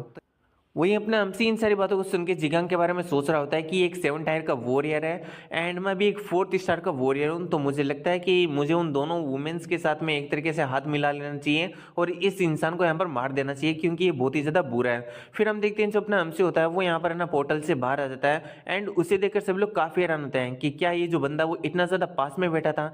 जो जिगांग होता है मन में सोच रहा होता है कि इसकी बॉडी से मैं किसी भी टाइप का जो कल्टिवेशन है उसे महसूस नहीं कर पा रहा हूँ। तो क्या इसका मतलब ये कि इसके पास में कोई स्किल्स नहीं है, इसका कोई कल्टिवेशन ही नहीं है। फिर वो सोचता है कि नहीं अगर ये छुप के रखा था इतनी देर तो वो भी एक स्किल के अंदर ही आता है, इसका मतलब ये बंदा एक एक्सपर्ट है। फिर वो अपने हमसे से पूछ रहा होता है कि वेल क्या मैं जान सकता हूँ तुम्हारा कौन सा कल्टीवेशन है। मुझे तो तुम्हें देखकर ऐसा लग रहा है कि तुम कोई गोसू हो। गोसू मतलब मार्शल आर्ट के अंदर बहुत ही ज्यादा अच्छा इंसान, बहुत ही ज्यादा टैलेंटेड। एंड फिर वो यहाँ पर अपने हमसे से उसकी आइडेंटिटी के बारे में पूछने लगता है कि तुम कौन हो और तुम्हारा कल्टीवेशन क्या है। तो यहाँ पर अपने हमसे में सोच रहा होता है कि वेल अभी के लिए मैं यहाँ पर ना इस बंदे को अपना एक तरीके से जो मतलब रियल कल्टीवेशन है वो यहाँ पर एक्सप्लेन नहीं कर सकता हूँ, यानी बता नहीं सकता हूँ। मैं चाहता हूँ कि ये मेरे सामने गार्ड को डाउन कर दे, इसलिए मुझे इसे अपना गलत कल्टीवेशन बताना होगा। इसलिए अपना हमसे खुद का 4th स्टार बताने की जगह खुद को 3 स्टार स्पिरिट का वॉरियर बताता है। एंड यहाँ पर हम देखते हैं जो मतलब ये बंदा होता है जिगांग वो कह रहा होता है कि वेल तुम एक 3 स्टार के वॉरियर हो इसलिए मैं सही से तुम्हारी जो कल्टीवेशन उसे सेंस नहीं कर पा रहा था क्योंकि यहाँ पर जो 3 स्टार का कल्टीवेशन होता है वो फाउंडेशन कल्टीवेशन होता है, यानी तुमने अभी तक कल्टीवेशन की स्टार्ट ही की है। फिर वो अपने हमसे को और भी बहुत सारी बातें बताता है एंड यहाँ पर जो अपना हमसे होता है वो भी उससे बहुत सारी बातें सुनता है। इन दोनों के बीच में बाद में एक एग्रीमेंट भी हो जाता है कि भाई यहाँ पर है ना इन दोनों लड़कियों को मार देते हैं एंड उसके बाद में जो भी यहाँ पर रिवॉर्ड मिलेंगे ना उन सारे के सारे रिवॉर्ड्स को हम आपस में बांट लेंगे। तो अपना हमसे भी इस बात के लिए यहाँ पर एग्री करता है। फिर जीगांग अपने हमसे से पूछता है कि छुपने के अलावा तुम्हारे पास में और क्या है? तो अपना हमसे बताता है कि उसके पास में कुछ स्किल्स के अलावा यहाँ पर बहुत सारे इक्विपमेंट्स हैं जो कि उसके पेरेंट्स ने दिए हैं, मतलब अपने हमसे के मास्टर ने दिए हैं। लेकिन ये बात अपना हमसे जीगांग को नहीं बताता। जीगांग मन में सोच रहा होता है कि इस बंदे के पास में तो बहुत सारे इक्विपमेंट्स हैं, मुझे लगता है कि इन लड़कियों को मारने के बाद में मैं इस बंदे को मार के इसके जो इक्विपमेंट्स हैं उन्हें भी ले लूंगा। फिर वो अपने हमसे से कहता है कि चलो ठीक है, हाथ मिलाते हैं और इन दोनों को मारते हैं। अपना हमसे कहता है कि ठीक है, समझ गया। यहाँ पर हम देखते हैं जो बड़ी वाली बहन होती है वो कहती है कि मैं कहना तो नहीं चाहूंगी, लेकिन मुझे लगता है कि आजकल जितने भी जो मर्द होते हैं वो पूरे के पूरे सेम ही होते हैं। फिर हम देखते हैं वो अटैक करती है एंड यहाँ पर हम देखते हैं जो जिगांग होता है उसके अटैक को काफी इजीली नलीफाई कर देता है। एंड हम देखते हैं उसका जो अटैक होता है वो सीधा जाके उस बड़ी बहन को लगता है, जिसकी वजह से वो काफी ज्यादा पीछे की तरफ पुश हो जाती है। छोटी बहन उसके लिए काफी ज्यादा वरिड होती है एंड वो यहाँ पर बड़ी बहन से कहती है क्या तुम ठीक हो? तो बड़ी बहन कहती है कि हाँ, तुम्हें ज्यादा टेंशन लेने की जरूरत नहीं है, मैं पूरी तरीके से ठीक हूँ। जिगांग को देखते हैं जो कि उन दोनों का मजाक उड़ाने लगता है और कहता है कि आखिर तुम ऐसी स्किल से यहाँ पर क्या मेरे को मारने की कोशिश कर रही हो? मुझे नहीं लगता कि तुम ऐसा कुछ भी कर सकती हो।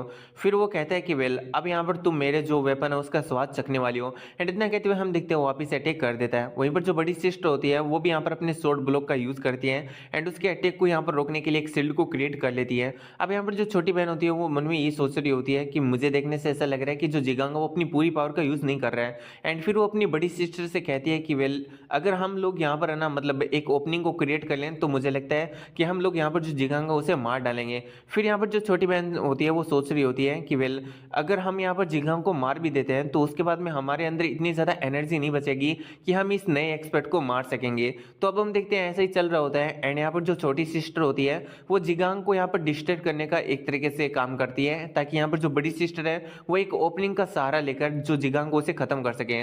अब हम देखते हैं ऐसा ही होता है, यहाँ पर जो बड़ी सिस्टर होती है वो जिगांग के ऊपर एक काफ़ी ज़्यादा खतरनाक अटैक कर देती है ओपनिंग को देखकर। लेकिन हम देखते हैं उसे कोई बचा लेता है और वो कोई और नहीं बल्कि अपना अमसी होता है। अब अपने आप को बचाता हुआ देखकर जो जिगांग होता है वो अपने एमसी की तारीफ करता है और कहता है कि तुम्हारा शील्ड काफी ज्यादा कमाल किया है। एंड वो मन में सोच रहा होता है कि अभी तो मैं यहाँ पर इंजर्ड होता था। फिर वो काफी ज्यादा गुस्से में आ जाता है एंड कह रहा होता है कि अभी तक मैं तुम लोगों के साथ में मजाक कर रहा था, लेकिन मुझे लगता है कि तुम लोगों को मरने की कुछ ज्यादा ही जल्दी है। एंड इतना कहते हुए हम देखते हैं वो आगे की तरफ आता है एंड अपना वेपन सामने की तरफ करते हुए यहाँ पर किसी खतरनाक अटैक को यहाँ पर एक तरीके से फॉर्म करता है एंड उसे उन सिस्टर की तरफ चला देता है। वहीं पर जो अपना एमसी होता है वो भी एक अटैक कर देता है उन दोनों सिस्टर की तरफ। यहाँ पर हम देखते हैं जो बड़ी सिस्टर होती है वो यहाँ पर छोटी सिस्टर से खुद को पीछे रहने के लिए बोलती है एंड वापिस से स्वॉर्ड ब्लॉक का यूज करके एक शील्ड को क्रिएट कर लेती है, जिसकी वजह से वो जिगांग के अटैक को रोक लेती है। लेकिन हम जिगांग को देखते हैं जो कि यहाँ पर बहुत सारे जो एनर्जी अटैक होते हैं उन्हें यहाँ पर फॉर्म करता है एंड उन्हें यहाँ पर उस शील्ड की तरफ भेज देता है, जिसकी वजह से हम देखते हैं जो शील्ड होती है वो पूरी तरीके से वहीं पर टूट जाती है। फिर जो जिगांग होता है वो हंसते हुए कह रहा होता है कि वेल, अभी मैं जो अटैक करने वाला हूँ उससे यहाँ पर तुम दोनों बिल्कुल भी नहीं बचोगे एंड तुम दोनों की यहीं पर मौत हो जाएगी। अब नमसिम ने सोच रहा होता है कि क्या ये अपने सीक्रेट टेक्निक को यूज़ करने वाला है, यानी अल्टीमेट टेक्निक को। तो मुझे लगता है कि मेरे पास में यही टाइम है, मुझे इसके ऊपर अभी अटैक करना होगा वरना काफ़ी ज़्यादा देर हो जाएगी। ये सोचते हुए हम देखते हैं जो अपना हमसी होता है वो जिगांग के ऊपर अटैक कर देता है। अब जिगांग भी अपने हमसी को ऐसा अटैक करता हुए देखकर काफ़ी हैरान होता है एंड वो पीछे की तरफ जाकर अपने हमसी के अटैक को ब्लॉक मार लेता है। अब इस चीज को देखकर हम देखते हैं जो अपना हमसी होता है वो जिगंग की तरफ अटैक करने के लिए बढ़ जाता है एंड वो अपनी निडल से एंड फिर यहाँ पर जो अपनी फायर होता है उससे यहाँ पर जिगंग के ऊपर अटैक कर देता है। फायर से जो जिगंग होता है वो बर्न हो जाता है एंड फिर यहाँ पर जो अपना हमसी होता है वो निडल से जिगंग को अटैक करता है, जिसकी वजह से वहीं पर पैरालाइज हो जाता है। यहाँ पर जो जिगंग होता है उसे कुछ भी समझ में नहीं आ रहा होता है। वहीं पर जो दोनों बहनें होती हैं वो भी काफी ज्यादा सरप्राइज हो चुकी होती है। अब यहाँ पर जो जिगंग होता है वो अपने हमसी को गालियां निकाल रहा होता है। वहीं पर जो अपना हमसी होता है उसे कह रहा होता है कि मुझे अच्छी तरीके से मालूम है कि इन दोनों लड़कियों को मारने के बाद में तुम मुझे मार के मेरे इक्विपमेंट्स को लेने की सोच रहे थे। तुम बहुत ही ज्यादा लालची हो और तुम्हारा जो लालच है वही आज तुम्हारा अंत बनने वाला है। और इतना कहते हुए हम देखते हैं जो अपना हमसे होता है उसका सर धड़ से अलग कर देता है। सो इसके बाद में हम देखते हैं जो दोनों सिस्टर होती है वो अपने हमसे को थैंक्स बोलती हैं एंड माफ़ी भी मांगती है कि हमने आपके ऊपर अटैक किया और आपको गलत समझा। तो अपने हमसे कहते हैं कि नहीं, ये कोई बड़ी बात नहीं है, वैसे मैंने भी तो तुम लोगों के ऊपर अटैक किया था, तो मैं भी तुम लोगों से यहाँ पर माफ़ी मांगता हूँ। फिर जो बड़ी सिस्टर होती है वो अपने हमसे से कह रही होती है कि वेल, आप हमसे यहाँ पर माफ़ी मत मांगिए, आप हमारे सेवियर हैं। एंड वो खुद को इंट्रोड्यूस कराती है। बड़ी सिस्टर का नाम योंग होता है एंड छोटी सिस्टर का नाम यूनी होता है। तो यहाँ पर हम अपने हमसे को देखते हैं जो कि खुद को इंट्रोड्यूस कराता है। फिर ये दोनों मिलके यहाँ पर जो जिगांग है उनके जितने भी इक्विपमेंट्स हैं उन्हें एक दूसरे के साथ में बांट लेते हैं। जो बड़ी सिस्टर होती है, यानी ये जो दोनों सिस्टर होती है, उनके पास में आता है मार्बल मैजिकल टूल, जिसकी वजह से जिगांग ने लगभग इन्हें हरा ही दिया था। और अपने हमसी के पास में आता है मिरर मैजिक टूल। अब इससे क्या होता है मेरे को नहीं पता। फिर यहाँ पर जो अपना हमसी होता है इन दोनों लड़कियों के घर पर जाता है एंड यहाँ पर ये जो दोनों सिस्टर होती है वो अपने हमसी को बहुत सारी हर्ब्स देती है, क्योंकि अपने हमसी को हर्ब्स की बहुत ही ज्यादा जरूरत होती है। एंड इन दोनों सिस्टर के पास में हर्ब्स का एक स्टोर होता है, लेकिन अपने हमसी को एक हर्ब्स यहाँ पर नहीं मिली होती है जिसका नाम होता है योमो योलिजिक। अब इसका नाम काफ़ी ज़्यादा ही अजीब है, इसलिए हम इसको योलजिक बोलने वाले हैं। तो यहाँ पर जो बड़ी सिस्टर होती है, वो बता रही होती है कि यहाँ पर ये वाली जो हर्ब हमारे पास में नहीं है, हमें माफ़ कीजिए। अपने हमसे कहते हैं कि नहीं, तुमने यहाँ पर जो भी मुझे हर्ब्स दिए हैं, वो भी मेरे लिए बहुत ही ज़्यादा बड़ी बात है। अब यहाँ पर जो बड़ी सिस्टर होती है, वो कहती है कि वैसे क्या मैं आपसे कुछ पूछ सकती हूँ? अपने हमसे कहता है कि हाँ, पूछ सकती हो। तो बड़ी सिस्टर पूछते हैं कि आखिर आप इन सारी यहाँ पर जो रेयर हर्ब्स हैं, उनका क्या करने वाले हो? तो अपने हमसे कहता है कि वेल मैं एक मेडिसिन बनाने वाला हूँ। हाँ, वो तुम्हारे बिल्कुल भी काम नहीं आएगी। इवन यहाँ पर मुझे भी नहीं पता कि मुझे फोर्थ मास्टर ने ये सब कुछ करने के लिए क्यों कहा है, क्योंकि उस मेडिसिन से सिर्फ़ और सिर्फ़ हमारी जो स्किन है, वही जवान बनी रहती है और इसके अलावा उसका कोई ज़्यादा फ़ायदा नहीं है। जैसे अपने हमसे ये वाली बात बोलता है, हम देखते हैं जो दोनों सिस्टर होती है, वो काफ़ी ज़्यादा हैरान हो जाती है। अब यहाँ पर जो बड़ी सिस्टर होती है, वो अपने अम्सी को अप्रिशिएट करती है एंड कहते हैं कि काश हमारे पास में भी कोई मेथड होता यहाँ पर है ना, एक तरीके से मेडिसिन बनाने का। हमारे पास में कोई मेथड नहीं है, इसी की वजह से हमें बहुत ही ज़्यादा ह्यूमिलिएट किया जाता है। फिर वो और भी बहुत सारी बातें करने लगते हैं एंड यहाँ पर जो अपना अम्सी होता है, उन लोगों की यहाँ पर ब्यूटी की तारीफ करता है। यहाँ पर हम बड़ी सिस्टर को भी देखते हैं, जो कि अपने अम्सी से कहती है कि वैसे हम लड़कियों के लिए जो हमारी स्किन है, वो बहुत ही ज़्यादा मायने रखती है, हमारी पावर से भी ज़्यादा। तो क्या आप हमारे साथ में ट्रेड करना पसंद करेंगे? तो फिर हमारा सीन स्टार्ट होता है और हमें अपने अम्सी को दिखाया जाता है, जो कि उनके घर से बाहर निकल चुका होता है। रास्ते में चलते हुए अपना हमसे उन दोनों लड़कियों के बारे में सोच रहा होता है कि अच्छा, तो वो मुझसे ट्रेड करना चाहती है, तो क्या ये सही रहेगा या फिर गलत रहेगा? वैसे उन्होंने बताया कि वो यूलजिक मेडिसिन के बारे में जानते हैं कि आखिर वो जो हर्ब्स है वो कहाँ पर मिलेगी एंड उन्होंने बताया कि उस हर्ब्स को यहाँ पर एक बहुत बड़ी स्पाइडर बीस्ट प्रोटेक्ट कर रही है। तो आखिर मुझे क्या करना चाहिए? क्या मुझे उन दोनों की मदद लेनी चाहिए उस लोकेशन को ढूँढने के लिए एंड उस हर्ब्स को उस स्पाइडर के नीचे से, मतलब नाक के नीचे से लेने के लिए? क्या मुझे ये जो ट्रेड है उन लोगों के साथ में कर लेनी चाहिए? अपना हमसे ऐसा सब कुछ सोच ही रहा होता है। फिर हम देखते हैं यहाँ पर जो अपना एमसी होता है, वो विलेज में आ जाता है। विलेज के आने के अंदर बाद में वो सीधा जाकर यहाँ पर जो सेकंड मास्टर होता है, उससे मिलता है एंड यहाँ पर उसे सारी बात बता देता है। लेकिन ये नहीं बताता कि वो बाहर इंसानों से मिला है। ये बताता है कि वो यहाँ पर बाहर हर्ब्स ढूँढने के लिए गया था एंड उसने लगभग सारी हर्ब्स को ढूँढ लिया है, सिर्फ यूएलजी के हर्ब्स को ढूँढकर। लेकिन उसकी लोकेशन भी उसे पता चल चुकी है। उसे एक बहुत बड़ी स्पाइडर बीस्ट प्रोटेक्ट कर रही है एंड इसलिए वो उसे लेकर नहीं आया, बल्कि यहाँ पर वापस ऐसे ही आ गया। तो अब सेकंड मास्टर जैसे ये वाली बात सुनता है, यहाँ पर वो अपने एमसी को यहाँ पर बताने लगता है कि ये काफ़ी अच्छी बात है कि यहाँ पर है ना, उस एक तरीके से हर्ब को स्पाइडर बीस्ट ही प्रोटेक्ट कर रही है। इवन यहाँ पर है ना, इससे भी बहुत बड़े जो मॉन्स्टर हैं, वो यहाँ पर है ना, मतलब ऐसी हर्ब्स को प्रोटेक्ट करते हैं, जैसे कि डेमन बीस्ट। अभी तक की सीरीज के अंदर हमें सिर्फ और सिर्फ एक डेमन बीस्ट देखने के लिए मिला है एंड वो कोई और नहीं बल्कि वो ईगल था। तो फिर यहाँ पर जो सेकंड मास्टर होते हैं, वो अपने हमसे से कहते हैं कि वेल, अगर तुम उस बड़ी स्पाइडर से फाइट करने के लिए जाओगे, तो उसके जो वेब्स है वो तुम्हारे लिए प्रॉब्लम बन सकते हैं। इसलिए मैं तुम्हें एक एंटीडोट बना के दे दूंगा, जिसकी वजह से यहाँ पर जो वेब्स है वो तुम्हारा कुछ भी नहीं बिगाड़ पाएंगे। तो अपना हमसे कहता है कि अच्छा, ऐसी बात है, थैंक्स। एंड इतना कहने के बाद में अपने एमसी सेकंड मास्टर के रूम से बाहर निकल जाता है। तो थोड़ा अपने एमसी को बुरा फील हो रहा होता है कि अपने एमसी ने यहाँ पर है ना, सेकंड मास्टर को बुरा बोला। फिर वो सोचता है कि चलो मैं फोर्थ मास्टर को बता दूंगा जो भी सारी बात है, वो सारी की सारी। अब हम देखते हैं हमारा सीन शुरू होता है और फोर्थ मास्टर यहाँ पर अपने एमसी के सामने बैठा होता है। तो अपना एमसी उसे सारी बात बता देता है कि भाई वो 3 बंदों से मिला, ये हुआ, वो हुआ, ये हुआ। तो यहाँ पर फोर्थ मास्टर कहता है कि अच्छा, ऐसी बात है, वैसे तुमने जिसको मारा, क्या वो बुरा इंसान था? अपना एमसी कहता है कि हाँ, वो बुरा इंसान था, वो तो मेरे को भी मारने की सोच रहा था। फोर्थ मास्टर कहते हैं कि तब तुमने ठीक किया, ऐसे यहाँ पर मौके के ऊपर बिल्कुल भी हेजिटेट नहीं करना चाहिए जब सामने वाला तुम्हें मारने की कोशिश कर रहा हो। तो अपना हमसे कहते हैं कि अच्छा, ऐसी बात है। फिर यहाँ पर जो अपना हमसे होता है, वो बता भी देता है कि वो जो 2 लड़कियों की जान मैंने बचाई थी, वो मेरे साथ में ट्रेड करना चाहती है। तो अब फोर्थ मास्टर कहता है कि अच्छा, ऐसी बात है, तो तुम उनके साथ में ट्रेड करना चाहते हो या फिर नहीं करना चाहते हो? अपना हमसे कहते हैं कि वेल, मेरे को तो वो अच्छे इंसान नहीं लगे, तो मुझे तो लगता है कि करना चाहिए। अब आप बताओ कि मुझे करना चाहिए फिर नहीं करना चाहिए? फोर्थ मास्टर हंसते हुए कहते हैं कि तू मुझसे क्यों पूछ रहा है? तूने ऑलरेडी यहाँ पर डिसाइड कर लिया कि तू उनके साथ में ट्रेड करेगा। भले ही मैंने तुम्हें कहा था कि तुम्हें यहाँ पर जो वुमेन्स है उनसे केयरफुल रहने की जरूरत है, लेकिन देखो तो सही, तुम तो उन्हीं के साथ में ट्रेड करके आ चुके हो। अब यहाँ पर अपना एमसी भी कुछ नहीं बोल सकता होता है एंड वो कह रहा होता है कि जो होना था वो तो हो गया। फिर जो फोर्थ मास्टर होता है, वो कहता है कि देखो, यहाँ पर मैं ऐसा नहीं कहता कि सारी वुमेन ही बहुत ही ज्यादा बेकार होती है। मैं बस इतना कह रहा हूँ कि हाँ, तुम अगर उनके साथ में ट्रेड कर रहे हो, उनके साथ में दोस्ती कर रहे हो, तो यहाँ पर अपने गार्ड्स को डाउन मत करना, वो कभी भी तुम्हारे पीठ के ऊपर खंजर घोंप सकती है।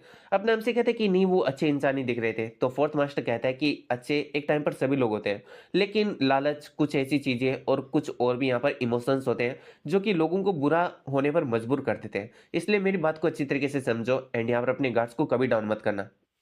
तो अपना अमसी इस बात के लिए एग्री करता है एंड फिर हम देखते हैं अगले दिन का सीन, जहाँ पर वो दोनों सिस्टर एंड अपना अमसी वहाँ पर आ चुके होते हैं। तो यहाँ पर जो अपना अमसी होता है, उन दोनों सिस्टर से कहता है कि तुम अपने वेपन्स के ऊपर ये वाला जो एंटीडोट है उसे लगा लो। इससे ये होगा कि जो सामने वाले स्पाइडर के वेब है, तुम उन्हें इजिली कट कर पाओगे। तो ये बात जैसे ही वो दोनों सिस्टर सुनते हैं, वो यहाँ पर अप्लाई करना स्टार्ट कर देते हैं उस एंटीडोट को एंड अपने हमसे से कहते हैं कि आपने इतना कुछ कर लिया वो भी इतने कम समय में। आप सच में बहुत ही ज़्यादा तारीफ़ के लायक हो। एंड फिर हम देखते हैं यहाँ पर जो अपना हमसे होता है, उन दोनों से और भी बातें करने लगता है एंड वो लोग आगे चलने लगते हैं। एंड यहाँ पर हम देखते हैं जो बड़ी सिस्टर होती है वो अपने हमसे को देखकर ये सोच रही होती है कि मैं यहाँ पर इतनी हाई लेवल के मार्शल आर्टिस्ट हूँ, लेकिन फिर मैं इन्हें देखकर नहीं बता पा रही हूँ कि आखिर ये जो मार्शल आर्टिस्ट है वो कितने लेवल तक पहुँच चुका है, यानी इनका लेवल क्या है। अब हम देखते हैं जैसे अपना हमसे आगे जाता है, यहाँ पर जो अपना हमसे होता है उसे कुछ अजीब-सी चीज़ें महसूस होने लगती है।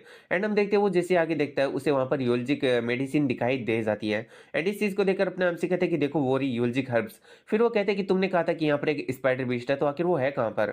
यहाँ पर जो अपना हमसे होता है मन में सोच रहा होता है कि यूलजिक हर्ब्स तो मेरे सामने ही पड़ी है, तो आखिर वो जो स्पाइडर वो कहाँ पर गई होगी? क्या ऐसा हो सकता है कि वो अभी इसे और ज़्यादा प्रोटेक्ट नहीं कर रही है एंड यहाँ से चली गई है, लेकिन फिर उसे एहसास होता है कि उसके ऊपर कोई तो है। एंड जब वो ऊपर की तरफ देखता है तो हम देखते हैं वहाँ पर एक काफ़ी बड़ी स्पाइडर मॉन्स्टर होती है। एंड वो जो स्पाइडर मॉन्स्टर होती है वो यहाँ पर अपने वेब से उन दोनों सिस्टर एंड यहाँ पर अपने हमसे के ऊपर अटैक कर देती है। तो हम देखते हैं जो बड़ी सिस्टर होती है उन अटैक्स को पूरी तरीके से नलिफाई कर देती है एंड अपने हमसे से कहती है कि हम दोनों सिस्टर मिलके इसका ध्यान यहाँ पर डिस्ट्रैक्ट कर रहे हैं, आप जाओ एंड आप जो हर्ब से उसे उठा लो। तो अपना हमसे भी इस बात के लिए एग्री करता है एंड उस हर्ब की तरफ भाग जाता है। फिर हम देखते हैं जो दोनों सिस्टर होती है वो उस स्पाइडर का सामना करने लगती है। एंड हम देखते हैं जो स्पाइडर होता है वो बार बार यहाँ पर उन दोनों सिस्टर के ऊपर अटैक किया जा रहा होता है। फर्स्ट यहाँ पर जो बड़ी सिस्टर होती है वो उसके ऊपर अटैक करती है एंड सेकंड वो यहाँ पर अपनी छोटी सिस्टर यूनी को अटैक करने का यहाँ पर ऑर्डर देती है। एंड हम देखते हैं इशारा मिलते ही जो यूनी होती है वो भी अपना अटैक कर देती है। ये अटैक उसका अल्टीमेट अटैक होता है। इसके अंदर बहुत सारी जो बटरफ्लाइज होती है वो जाकर यहाँ पर स्पाइडर को घेर लेती है। एंड हम देखते हैं उसके बाद जो ये सेकंड सिस्टर होती है वो यहाँ पर अपनी एक तरीके से जो हाथ होता है उसे इशारा करती है, जिसके साथ में वहाँ पर एक बहुत बड़ा ब्लास्ट होता है। और इसके बाद में हम देखते हैं जो दोनों सिस्टर होती है वो आपस में डिस्कस करने लगते हैं कि वेल क्या हो सकता है कि यहाँ पर जो स्पाइडर मोस्ट है वो मारा जा चुका है, लेकिन हम देखते हैं जो स्पाइडर मोस्ट होता है वो धमाके से एकदम सही सलामत बाहर आता है। तो अभी इस चीज़ को देखकर बड़ी सिस्टर कहती है कि जैसा मैंने एक्सपेक्ट किया था। फिर हम देखते हैं जो छोटी सिस्टर होती है वो वापस से उसके ऊपर अटैक करती है, जिसकी वजह से वहाँ पर एक और बहुत बड़ा धमाका होता है। लेकिन हम देखते हैं इससे भी मोस्ट को कुछ नहीं हुआ होता है। बड़ी सिस्टर कहती है कि आखिर इसकी स्किन कितनी ज़्यादा मोटी है। फिर हम देखते हैं जो स्पाइडर मोस्ट होता है वो यहाँ पर अपने एक अटैक को तैयार करता है एंड इन दोनों सिस्टर की तरफ कर देता है। ये एक आइस अटैक होता है जो कि बहुत ही ज़्यादा चिल होता है। अब इस अटैक को हम देखते हैं दोनों सिस्टर डोज कर लेते हैं, तभी हम देखते हैं वहाँ पर अपने एमसी की एंट्री होती है। तो बेसिकली यहाँ पर जो अपना एमसी वो यूएलजी हब लाने के लिए नहीं गया था, बल्कि वो वहाँ पर कुछ ट्रैप्स को सेटअप करने के लिए गया था। एंड अभी वो ट्रैप सेटअप कर चुका है, इसलिए वो यहाँ पर मोस्टर को डिस्ट्रैक्ट करके उस ट्रैप की तरफ ले जाने की बात कहता है इन दोनों सिस्टर से। फिर हम देखते हैं यहाँ पर जो अपना एमसी होता है वो यहाँ पर अपनी सोड को लेकर सबसे पहले मोस्टर की बॉडी के ऊपर डायरेक्ट चार्ज कर देता है। एंड वहाँ पर जाकर वो अपनी जो सोड होता है उसे यहाँ पर उस मोस्टर की बॉडी के आर पार करने की कोशिश करता है।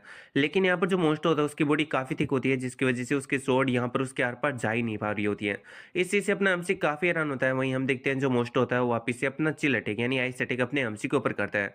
अब इस अटैक को अपना हमसी भी यहाँ पर डोज कर लेता है एंड मन में सोच रहा होता है कि मुझे बिलीव ही नहीं हो रहा कि मेरे जो चियंग्योन सोड है वो भी यहाँ पर इस मोस्टर का कुछ भी नहीं कर पाई, जैसे कि एक्सपेक्टेड था। ये एक हाई रैंक का यहाँ पर बीस्ट है, तो मुझे नहीं लगता कि मैं इसे इतना आसानी से हरा सकता हूँ। फिर अपना हमसे सोचता है कि वैसे इसके बारे में क्या ख्याल है, एंड इतना कहते हुए हम देखते हैं जो अपना हमसी होता है वो कुछ नीडल्स को यूएलजी हब की तरफ थ्रो कर देता है। एंड जैसे अपना हमसी ऐसा करता है हम देखते हैं जो स्पाइडर मोस्ट होता है वो काफ़ी स्पीड से यूएलजी खरब को यहाँ पर प्रोटेक्ट करने के लिए चला जाता है। एंड उन तीनों के तीनों यहाँ पर जो एक तरीके से नीडल्स होती है उन्हें नलीफाई कर देता है। अपना हमसी दोनों बहनों को कहता है कि देखा तुमने, इसकी जो कमजोरी है वो यूएलजी खरब्स ही है। हम आसपास में रहेंगे यूएलजी खरब्स के एंड यहाँ पर इसके ऊपर अटैक करेंगे, जिसकी वजह से ये अपनी फुल पावर का यूज़ नहीं कर पाएगा और होल्ड बैक करते हुए हमारे हाथों से मारा जाएगा। ये कहते हुए हम देखते हैं जो अपना हमसी होता है उन्हें एक ट्रैप की तरफ इशारा करता है और कहता है कि देखो मैंने वहाँ पर ट्रैप लगा के रखा है। अगर अगर ये मोस्टर थोड़ा-सा और आगे आ जाए तो ये इस ट्रैप के अंदर फँस जाएगा एंड यहाँ पर उसके बाद में हम इसे काफ़ी ईज़िली मार सकते हैं। यहाँ पर जो अपना एमसी होता है अब वो यहाँ पर अपने जो ट्रैप्स होता है उसे एक्टिवेट करना स्टार्ट कर देता है, क्योंकि ऑलमोस्ट यहाँ पर जो मोस्ट है वो पूरी तरीके से यहाँ पर अपने एमसी के ट्रैप में फँस चुका होता है। अब जैसे अपना एमसी यहाँ पर ट्रैप को एक्टिवेट करता है हम देखते हैं मोस्ट को बहुत ही ज़्यादा प्रॉब्लम होने लगती है।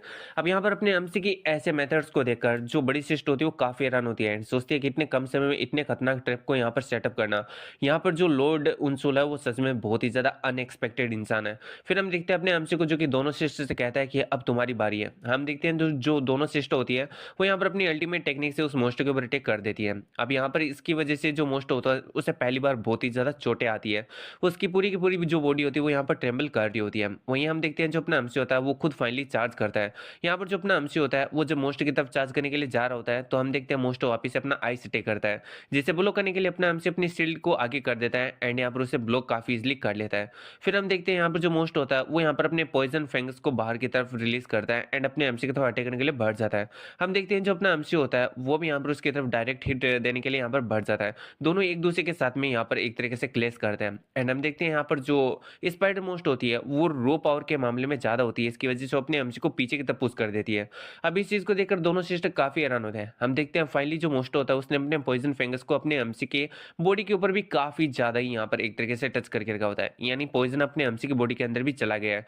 यहाँ पर हम देखते हैं जो मतलब एक तरीके से मोस्ट होता है उसकी पूरी की पूरी बॉडी ट्रेम्बल कर रही होती है। वहीं हम देखते हैं अपने एमसी को जो कि यहाँ पर उस मोस्ट के आर पार अपनी सोड को कर देता है एंड उस मोस्ट को वहीं पर खत्म कर देता है।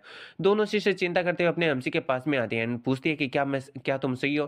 तो हम देखते हैं अपने एमसी को जो कि कहता है कि हाँ मैं पूरी तरीके से सही हूँ एंड इतना कहते हुए हम देखते हैं जो अपना एमसी होता है वो वहीं पर बेहोश गिर होकर नीचे की तरफ गिर जाता है। अपने एमसी को बेहोश होते देखकर दोनों सिस्टर काफी ज्यादा हैरान होती है एंड अपने एमसी को यहाँ पर संभालने लगती है। थोड़ी देर बाद में हम देखते हैं जो बड़ी सिस्टर होती है वो कह रही होती है कि इसकी जो पल्स है वो बहुत ही ज्यादा स्लो चल रही है, मुझे लगता है कि इसकी जो ब्रीथिंग्स है उसमें कुछ प्रॉब्लम्स आ गई हैं, आखिर अभी हमें क्या करना चाहिए। तो बेसिकली अपना एमसी बिल्कुल भी यहाँ पर बेहोश नहीं हुआ होता है, बल्कि ये सब कुछ उसका एक नाटक होता है और ये सब कुछ करने के लिए यहाँ पर अपने एमसी को उसके फोर्थ मास्टर ने कहा था, क्योंकि यहाँ पर फोर्थ मास्टर यानी अपने चोर मास्टर ने कहा था अपने एमसी को कि तुम्हें पहले टेस्ट ले लेना चाहिए कि वो लोग विश्वास करने लायक है फिर नहीं है, यानी कि अगर उन्हें मौका मिले तो वो तुम्हारे पीठ पीछे खंजर गोपेंगे या फिर नहीं गोपेंगी। तो यहाँ पर अपना एमसी में सोच रहा होता है कि वेल अगर इन लोगों ने मुझे यहाँ पर मारने की कोशिश की तो मैं इन्हें यहीं पर मार डालूंगा, और अगर इन लोगों ने यहाँ पर मेरे सामान को चुराने की कोशिश की तो भी मैं इनके जो डेंटियान्स हैं उन्हें पूरी तरीके से बर्बाद कर दूंगा, हालांकि इन्हें नहीं मारूंगा। अब हम देखते हैं यहाँ पर जो अपना एमसी होता है वो ऐसे ही यहाँ पर सोच रहा होता है। फिर हम देखते हैं छोटी सिस्टर को जो कि कह रही होती है कि वेल मुझे लगता है कि इन्हें हमें वापस से घर पर ले जाना चाहिए एंड उसके बाद में हमें जो पॉइजन फैंग्स हैं यहाँ पर ये स्पाइडर उनके ऊपर स्टडी करनी चाहिए और इनके लिए कोई एंटीडोट को तैयार करना चाहिए। इन बातों को सुन के बड़ी सिस्टर कहती है कि हाँ तुमने सही कहा। फिर वो कहती है कि चलो ठीक है, एक काम करो, तुम यहाँ पर है ना जो लॉर्ड उनसुल है उन्हें यहाँ पर घर ले जाओ, मैं यहाँ पर ये जो पॉइजन फंगस आई मीन जो ये एक तरीके से स्पाइडर उसकी बॉडी एंड यहाँ पर जो योलजी खरब है उसे अपने साथ में लेकर आती हूँ। अब इस बात को सुन के हम देखते हैं जो छोटी सिस्टर होती है वो इस बात के लिए एग्री करती है एंड अपने एमसी को वहां से ले जाने लगती है। एंड यहाँ पर जो छोटी सिस्टर होती है वो जब अपने एमसी को ले जा रही होती है तो बस इतना ही कह रही होती है कि प्लीज आप जिंदा रहना, आप यहाँ पर अपना होश मत खोना, आंखें बिल्कुल भी बंद मत करना। इधर अपने एमसी को काफी एम्बेरसिंग महसूस हो रहा होता है क्योंकि अपना एमसी जानबूझ के ये सारा नाटक कर रहा होता है। फिर हम देखते हैं यहाँ पर ये लोग अपने घर पर पहुंच जाते हैं। तो बेसिकली इनका जो घर है वो अंडरग्राउंड में होता है, बाहर की तरफ एक दरवाजा है जो कि लिफ्ट की तरह काम करता है। जैसे ये लोग इस दरवाजे के अंदर जाते हैं वो नीचे की तरफ चले जाएंगे अंडरग्राउंड बेस के अंदर। हम देखते हैं यहाँ पर जो छोटी सिस्टर होती है वो यहाँ पर कुछ समय के लिए अपने एमसी के साथ में रहती है। तो फिर हम देखते हैं जो बड़ी सिस्टर वहां पर आ जाती है एंड कहती है कि लॉर्ड उनसुल को क्या हुआ, क्या यहाँ पर उनको होश आया। हम देखते हैं जैसे बड़ी सिस्टर आती है छोटी सिस्टर के पास में तो वो काफी ज्यादा हैरान होती है क्योंकि छोटी सिस्टर ने कुछ चोरी करके रखा होता है, वो यहाँ पर पता नहीं क्या ही कर रही थी। एंड इस चीज को देखकर बड़ी सिस्टर का रिएक्शन काफी अजीब होता है, छोटी से एक्सप्लेन करने के बजाय वहां से भाग जाती है और कहती है कि मुझे यहाँ पर कुछ काम आ गया है। हम देखते हैं बड़ी सिस्टर को जो कि कह रही होती है कि आखिर तुम ऐसा कैसे कर सकती हो। इधर अपने एमसी भी इन सारी की मतलब बकवासों को सुन रहा होता है एंड बस लेटा होता है। फिर उन दोनों के जाने के बाद में सोचता है कि सच में ये लोग यहाँ पर इनोसेंटली मेरे को यहाँ पर हेल्प करने का ट्राई कर रहे हैं एंड मैं देखो इन लोगों को सस्पेक्ट कर रहा हूँ, ये सच में काफी ज्यादा ह्यूमिलेटिंग है एंड बहुत ही ज्यादा एम्ब्रेसिंग है। फिर हम देखते हैं जो अपना एमसी होता है वो खड़ा हो जाता है एंड सोच रहा होता है कि ये काफी सही रहेगा कि मैं मतलब ऐसा एक तरीके से एक्ट करूँ कि मैं अब ठीक हो चुका हूँ एंड खड़ा हो जाऊँ। फिर हम देखते हैं यहाँ पर जो अपना एमसी होता है उसकी नजर बेंच के ऊपर पड़ी दो बुक्स के ऊपर पड़ती है एंड वो सोचता है कि आखिर ये किस चीज की बुक है, ये किसी मेडिसिन की यहाँ पर रेसिपी की बुक होती है। एंड अपना एमसी में सोच रहा होता है कि ये दोनों सिस्टर के पास में क्या कर रही है। वैसे ये जो बुक है वो पूरी तरीके से जल चुकी है, कहीं पर ये बहुत ही ज्यादा गीली हो चुकी है, यानी एक तरीके से ये जो बुक है वो यहाँ पर है ना ऐसी बन चुकी है जिसका 40% हिस्सा पूरी तरीके से बेकार हो चुका है एंड 60% हिस्सा थोड़े बहुत यहाँ पर पढ़ने के लायक है। तभी हम देखते हैं वहां पर कोई आने की आहट होती है अपने एमसी को एंड जो अपना एमसी होता है वो वापस से बेड पर जाकर अपना एक्ट स्टार्ट कर देता है। फिर हम देखते हैं ये छोटी सिस्टर होती है एंड वो अपने एमसी के पास में आते हुए कहती है कि लॉर्डन प्लीज आप यहाँ पर अपनी आंखों को ओपन कर लीजिए, क्या आपको सच में नहीं लगता कि हम मुझे ऑलरेडी पता है कि आप जगे हुए हैं। अपना एमसी पूछता है कि आखिर तुम्हें कैसे पता। तो यहाँ पर छोटी सिस्टर बताती है कि मैं जो कंबल है उससे एक स्पेसिफिक डायरेक्शन के अंदर रख के गई थी एंड जब मैं आ रही हूँ वो डायरेक्शन के अंदर बिल्कुल भी नहीं है और ये पूरी तरीके से इम्पॉसिबल है अगर आपने अपने हाथों से उस कंबल को हटाया ना हो। तो अपना एमसी कहता है कि तुम्हारे आंखें और जो ब्रेन है वो सच में बहुत ही ज्यादा यहाँ पर तेज है। फिर अपना एमसी बता देता है कि वेल वो यहाँ पर जो पॉइजन है उसके यहाँ पर प्रति इम्यून है क्योंकि वो बचपन से पॉइजनस हर्ब्स को खाते हुए आ रहा है। इस बात को सुन के छोटी सिस्टर को पचाने में थोड़ा टाइम लगता है लेकिन वो कहती है कि अगर ऐसा है तो चलो ठीक है। फिर वो योलजिक हर्ब्स को निकालती है और कहती है कि देखो हम ये आपके लिए लेकर आए हैं एंड यहाँ पर जो कोप्स है यानी उस स्पाइडर मोस्टर की वो भी यहाँ पर जो यूनी है वो लेकर आ चुकी है, आपको वो जल्दी ही मिल जाएंगी। तो अपना एमसी कहते हैं कि वेल तुम्हारा इसके लिए थैंक्स, अगर तुम ये नहीं होते तो सच में मैं यहाँ पर ऐसा कुछ भी नहीं कर पाता। मैं ये पूरी तरीके से याद रखूंगा कि मैं जब रेड मेडिसिन बनाऊंगा तो उसमें से एक एक तुम्हें भी दूं।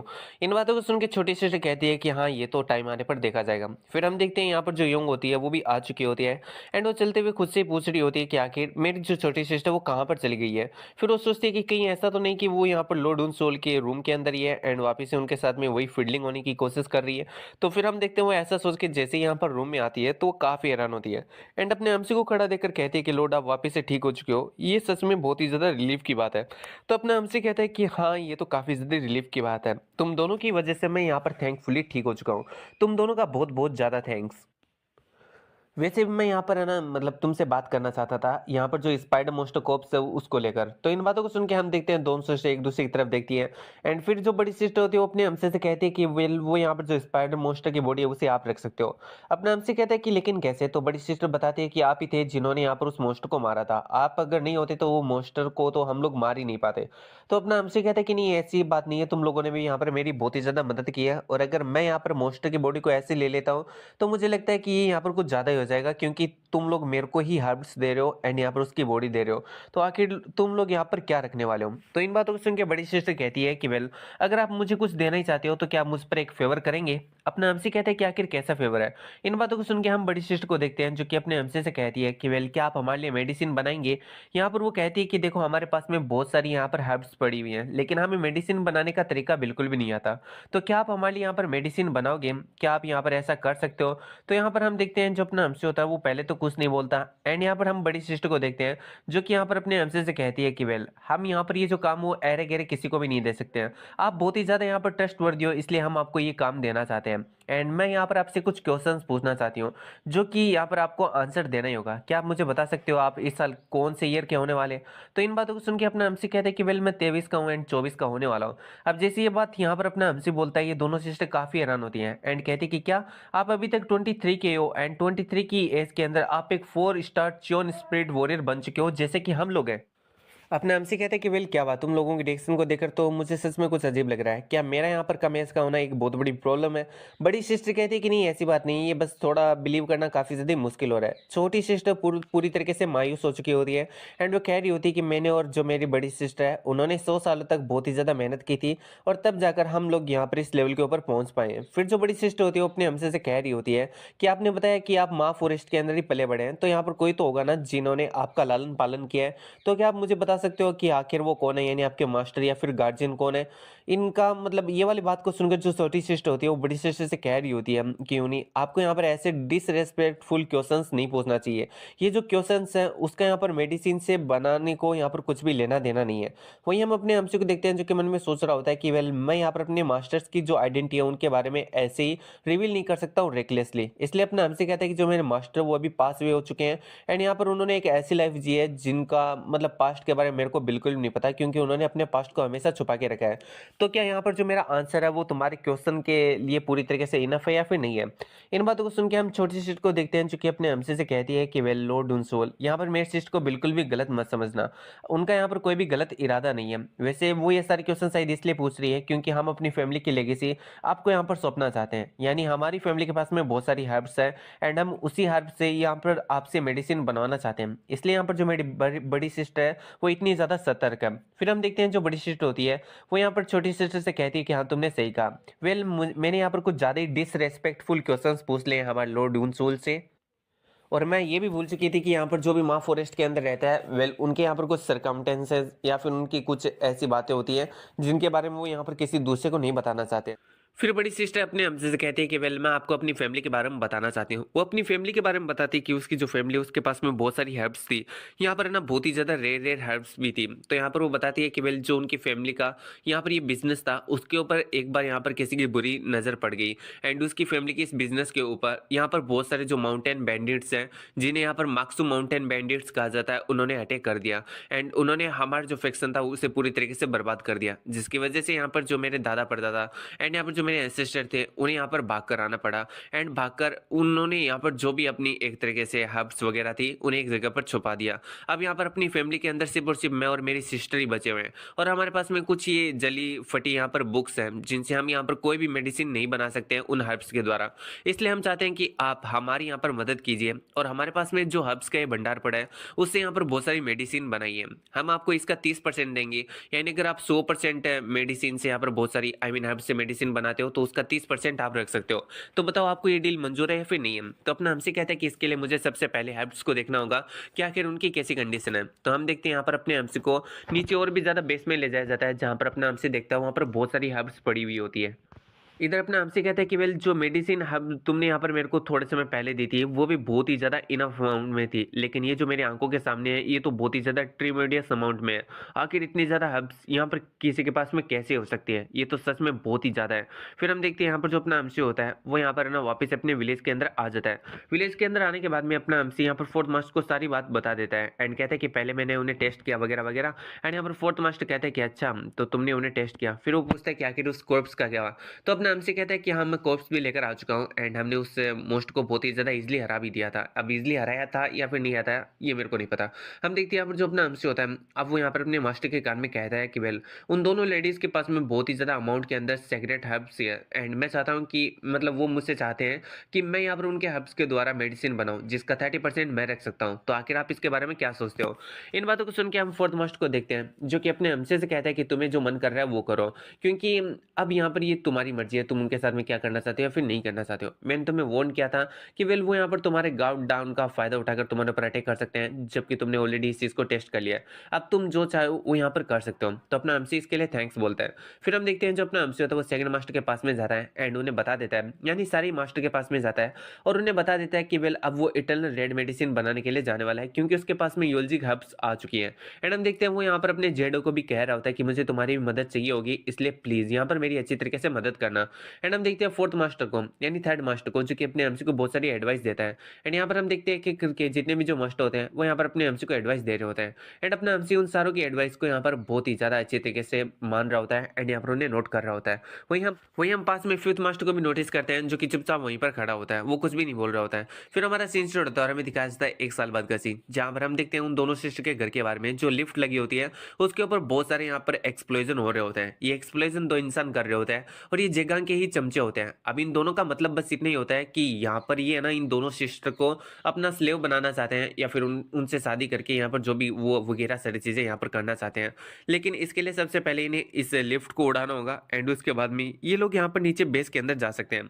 तो यहाँ पर ये लोग इस लिफ्ट को उड़ाने की कोशिश कर रहे होते हैं एंड हम देखते हैं यहाँ पर ये जो पहले वाला बंदा होता है वो वहाँ पर जाकर यहाँ पर बहुत सारे एक्सप्लोजन रख के आ रहा होता है एंड जो दूसरा बंदा होता है वो अपनी स्टाफ से यहाँ पर फायर को उस एक्सप्लोजन के अंदर लगा दे रहा होता है, जिसकी वजह से हम देखते हैं वहाँ पर एक बहुत बड़ा धमाका होता है। वही हमारा सीन शॉट होता है और हमें दूसरी जगह अपने एमसी को दिखाया जाता है जो कि इन दोनों सिस्टर की तरफ ही जा रहा होता है एंड वो सोच रहा होता है कि काफी वक्त हो चुका है मैं उन दोनों से मिला नहीं।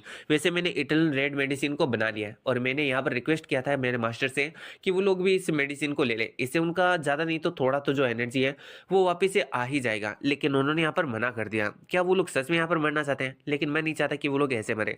अब हम देखते हैं जैसे अपना एमसी ये सब कुछ सोच रहा होता है उसे एक जोरदार एक्सप्लोजन की आवाज आती है एंड ये चीज को सुन के अपना एमसी यहाँ पर उस आवाज के डायरेक्शन में चला जाता है एंड वो आवाज का डायरेक्शन कोई और नहीं बल्कि वही घर होता है जिसके लिए अपना एमसी निकला था, यानी दोनों सिस्टर का घर। एंड इस चीज को देखकर अपना एमसी काफी हैरान होता है कि वहां पर इतना बड़ा एक्सप्लोजन हो रहा है।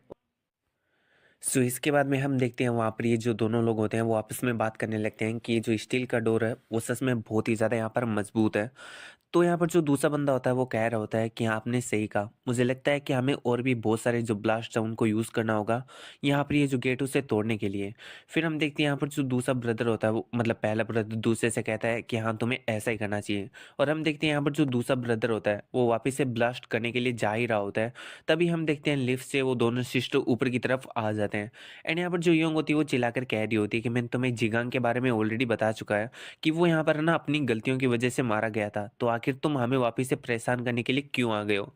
इन बातों को सुन के जो बड़ा वाला बंदा होता है वो कह रहा होता है कि अच्छा तो तुम्हारे कहने का मतलब है कि उन्होंने ऐसी वैसी हरकतें की जिसकी वजह से आपने उसे मार डाला, लेकिन मुझे ये बताओ कि तुम होती कौन हो उसे यहाँ पर मारने वाली? वो एक बहुत ही बड़े प्रीस्ट थे और तुम उन्हें ऐसे ही नहीं मार सकती हो। अब जबकि तुमने उन्हें मार के इतना बड़ा अपराध किया है, तो इसकी सज़ा भुगतने के लिए तैयार हो जाओ। यहाँ पर हम अपने हमसे को देखते हैं जो कि मन में सोच रहा होता है कि अच्छा, तो ये जिगांग के लिए यहाँ पर रिवेंज लेने के लिए आए हैं। लेकिन मुझे लगता है कि इन दोनों बहनों ने यहाँ पर इसको मेरे बारे में नहीं बताया। हम देखते हैं ये जो बड़ा वाला बंदा होता है वो कह रहा होता है कि मैं तुम लोगों को यहाँ पर बिल्कुल भी माफ़ नहीं करने वाला हूँ। वहीं दूसरी तरफ अपना हमसे मन में सोच रहा होता है कि आखिर मैं इन दोनों बंदों को कैसे मारूं, क्योंकि इनकी जो पावर है वो बहुत ही ज़्यादा है। एंड अगर मैं ऐसे ही दोनों के सामने डायरेक्ट चला गया तो मुझे लगता है कि इसमें तो मेरे जीतने के चांस थोड़े कम हो जाएंगे। तो मुझे कुछ ना तो कुछ यहाँ पर तरकीब को लगाना ही होगा। फिर हम देखते हैं जो बड़ा वाला बंदा होता है वो यहाँ पर कह रहा होता है कि चलो अब मैं बकवास करना बंद करता हूँ एंड मैं तुम दोनों को यहीं पर ख़त्म कर देता हूँ। एंड इतना कहते हुए हम देखते हैं वो दोनों शिष्ट की तरफ अटैक करने के लिए बढ़ जाता है। वो यहाँ पर अपनी फ्लेम टेक्निक का यूज़ करता है, जो कि यहाँ पर दोनों शिष्ट की तरफ अटैक करने के लिए जाती है। एंड हम देखते हैं जो दोनों शिष्ट होती है वो यहाँ पर एक बैरियर को क्रिएट कर लेती है, जिससे कि वो इस फ्लेम अटैक को यहाँ पर रोक लेती है। लेकिन हम देखते हैं ये तो सिर्फ और सिर्फ इस बड़े वाले बंदे की चाल होती है। वो उनके पीछे आ जाता है ताकि अब ये नीचे अपने घर में ना जा सके। एंड आगे से अपने छोटे भाई को कहता है कि चलो ठीक है, अब तुम भी इन्हें यहाँ पर बाहर मत जाने देना, हमने इन्हें घेर लिया है और अब हम इन्हें मार डालेंगे। एंड हम देखते हैं यहाँ पर जो छोटा वाला भाई होता है वो कहता है कि वैसे भैया अगर ये लोग सरेंडर करते हैं तो हम इन्हें जिंदा भी छोड़ सकते हैं, लेकिन कुछ कंडीशंस के ऊपर। अब हम देखते हैं ये दोनों भाई ऐसे ही यहाँ पर है ना बहुत ही ज़्यादा जोर जोर से एंड इविल स्माइल को कर रहे होते हैं। तभी हम देखते हैं अपना हमसे बाहर निकलता है और काफ़ी स्पीड से बहुत सारी जो नीडल्स होती है उन्हें इस छोटे वाले भाई के ऊपर अटैक कर देता है उनसे। एंड हम देखते हैं ये जो छोटा वाला भाई होता है वो जैसे तैसे करके नीडल से यहाँ पर खुद को प्रोटेक्ट कर लेता है। फिर हम देखते हैं वो खुद की विप को यहाँ पर ऐसा घुमाता है एंड अपने हमसी के ऊपर अटैक कर देता है, जिससे कि अपने हमसी का हाथ बन जाते हैं। अपने हमसी अपनी सोर्ट से ही यहाँ पर उस विप को कट करने की कोशिश करता है, लेकिन छोटा वाला भाई अपने हमसी को बहुत बड़ा वाला मूर्ख बताता है एंड कहता है कि ये जो विप है तुम उसे ऐसे नहीं यहाँ पर है ना कट कर सकते हो। एंड इतना कहते हुए हम देखते हैं वो अपने हमसी को अपने ही पास में लेकर आ जाता है एंड अपने हाथों से एक नुकीले फैंग को बाहर की तरफ निकालता है एंड उसे अपने हमसी के ऊपर अटैक कर देता है, जिससे उसे ऐसा लग रहा होता है कि वो अपने हमसी को खत्म कर देगा। लेकिन वो थोड़ी देर के अंदर हैरान हो जाता है, क्योंकि यहाँ पर अपने हमसी की बॉडी के अंदर वो फैंग जाते ही नहीं है, क्योंकि अपने हमसी की जो बॉडी होती है वो बहुत ही ज़्यादा हार्ड हो चुकी होती है किसी न किसी टेक्निक की वजह से। एंड अब हम देखते हैं यहाँ पर जो अपना हमसी होता है वो यहाँ पर अपनी फ्लेम पावर का यूज़ करते हुए उस बंदे को वहीं पर जला देता है। फिर हम देखते हैं वो अपनी स्वॉर्ड को लेता है एंड उसके बीच में से दो टुकड़े भी कर देता है। अब इस चीज़ को देखकर जो बड़ा वाला भाई होता है वो बहुत ही ज़्यादा हैरान होता है। वहीं पर हम देखते हैं जो दोनों सिस्टर होती है वो अपने एमसी को कहती है कि आप सर यहाँ पर आ चुके हो, आपका बहुत बहुत थैंक्स। तो अपना हमसे कहते हैं कि ये काफ़ी अच्छी बात है कि मैं यहाँ पर लेट नहीं हुआ हूँ। एंड हम इस बड़े वाले बंदे को देखते हैं जिससे तो काफ़ी ज़्यादा गुस्सा आ रहा होता है। इधर अपना हमसे उनमें सोच रहा होता है कि मुझे कैसे भी करके अब इस बंदे को यहाँ पर हराना होगा। एंड यहाँ पर अपना हमसे ऐसे ही यहाँ पर कुछ तरीके में सोच रहा होता है कि हम तीन है और वो अकेला है, तो हमारे पास में ज़्यादा चांस है यहाँ पर जीतेंगे। अब हम देखते हैं जो बंदा होता है वो काफ़ी जल्दी गुस्सा हो जाता है एंड हम देखते हैं वो यहाँ पर अपने स्टाफ को लेकर अपने हमसे की तरफ बढ़ता है एंड वो कह रहा होता है कि तुमने यहाँ पर सबसे पहले प्रिंस जिगंग को मारा और उसके बाद मेरे छोटे भाई को मार डाला, अब तो मैं तुम्हें यहाँ पर बिल्कुल भी माफ़ नहीं करने वाला हूँ। एंड इतना कहते हुए हम देखते हैं वो यहाँ पर अपने एमसी एंड दोनों शिष्ट के ऊपर एक काफ़ी ज़्यादा खतरनाक अटैक करता है। एंड ये जो अटैक होता है वो इतना ज़्यादा खतरनाक होता है कि वहाँ पर एक बहुत बड़ा ब्लास्ट हो जाता है। वो बाहर की तरफ निकलता है एंड कह रहा होता है उन दोनों लड़कियों से, दोनों बहनों से, कि अगर तुम इस तीसरे बंदे को यहाँ पर मार देते हो तो मैं तुम दोनों के ऊपर थोड़ी बहुत मर्सी दिखाऊंगा। इन बातों को सुन के दोनों शिष्ट कह रही होती है कि अपनी बकवास को बंद रखो। एंड वहीं पर हम देखते हैं जो अपना एमसी होता है वो यहाँ पर अपने मिरर इक्विपमेंट को निकाल लेता है एंड उसी से यहाँ पर इस बंदी के ऊपर अटैक करना स्टार्ट कर देता है। अब इस चीज़ को देखकर हम देखते हैं ये जो बंदा होता है वो कह रहा होता है कि तुम इससे मेरा कुछ भी नहीं बिगाड़ पाओगे। एंड इतना कहते हुए हम देखते हैं वो यहाँ पर अपनी फ्लेम पावर्स को एक्टिवेट करता है एंड अपने हमसे के सारे अटैक्स को वहीं पर नलीफाई कर देता है।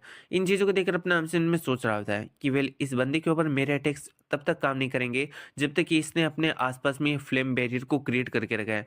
मुझे यहाँ पर कैसे भी करके इस फ्लेम बैरियर को यहाँ पर खत्म करना होगा। तभी अपने हमसे को याद आता है कि उसके पास में तो बहुत सारे यहाँ पर ना ब्लास्ट्स भी हैं, यानी बॉम्ब भी है, तो अपना हमसे उनका भी यूज़ कर सकता है इस बंदे को मारने के लिए। ये सोचते हुए हम देखते हैं जो अपना हमसे होता है वो यहाँ पर एक बॉम्ब को उस बंदे की तरफ थ्रो करता है। अब बॉम्ब को अपनी तरफ आते हुए देखकर इस बंदे की भी फट जाती है एंड वो सोच रहा होता है कि आखिर मुझे क्या करना चाहिए, मुझे मैं इसको किस तरीके से ऐसे ब्लॉक करूँ। तभी हम देखते हैं वो यहाँ पर इस अटैक को यहाँ पर एक तरीके से डोज कर लेता है एंड हंसते हुए कहता है कि तुम्हारा अटैक चाहे कितना भी पावरफुल क्यों ना हो, अगर हम उसे डोज कर सकते हैं तो यहाँ पर उसके पावरफुल होने का कोई भी महत्व नहीं है। तभी हम देखते हैं यहाँ पर जो अपना हमसे होता है वो बॉम्ब के अंदर एनर्जी इम्प्यूट करके उसे अपने हिसाब से कंट्रोल करने लगता है एंड हम देखते हैं उसे बड़े वाले बंदे की तरफ वापस से बुला लेता है। अब इस चीज़ से तो बड़े वाले बंदे की और भी ज़्यादा फट जाती है। वही अपना हमसे कहता है कि तुम्हें किसी को कम नहीं आंकना चाहिए। एंड हम देखते हैं यहाँ पर जो बॉम्ब होता है उस बड़े वाले बंदे के पास में ब्लास्ट हो जाता है, जिसकी वजह से एक बहुत बड़ा धमाका होता है एंड हम देखते हैं अपने हमसे ने उस बंदे को मार दिया होता है। फिर अपना हमसे दोनों सिस्टर से पूछता है क्या तुम दोनों सही हो, तो दोनों सिस्टर बताती है कि हाँ हम पूरी तरीके से सही हैं, आपने आज हमें दूसरी बार बचाया, आखिर हम आपका ये जो कर्ज कर्ज है वो उसे किस तरीके से चुकाएँगे। हम देखते हैं जो छोटी सिस्टर होती है, वो तो सीधा जाके अपने एमसी के गले ही लग जाती है।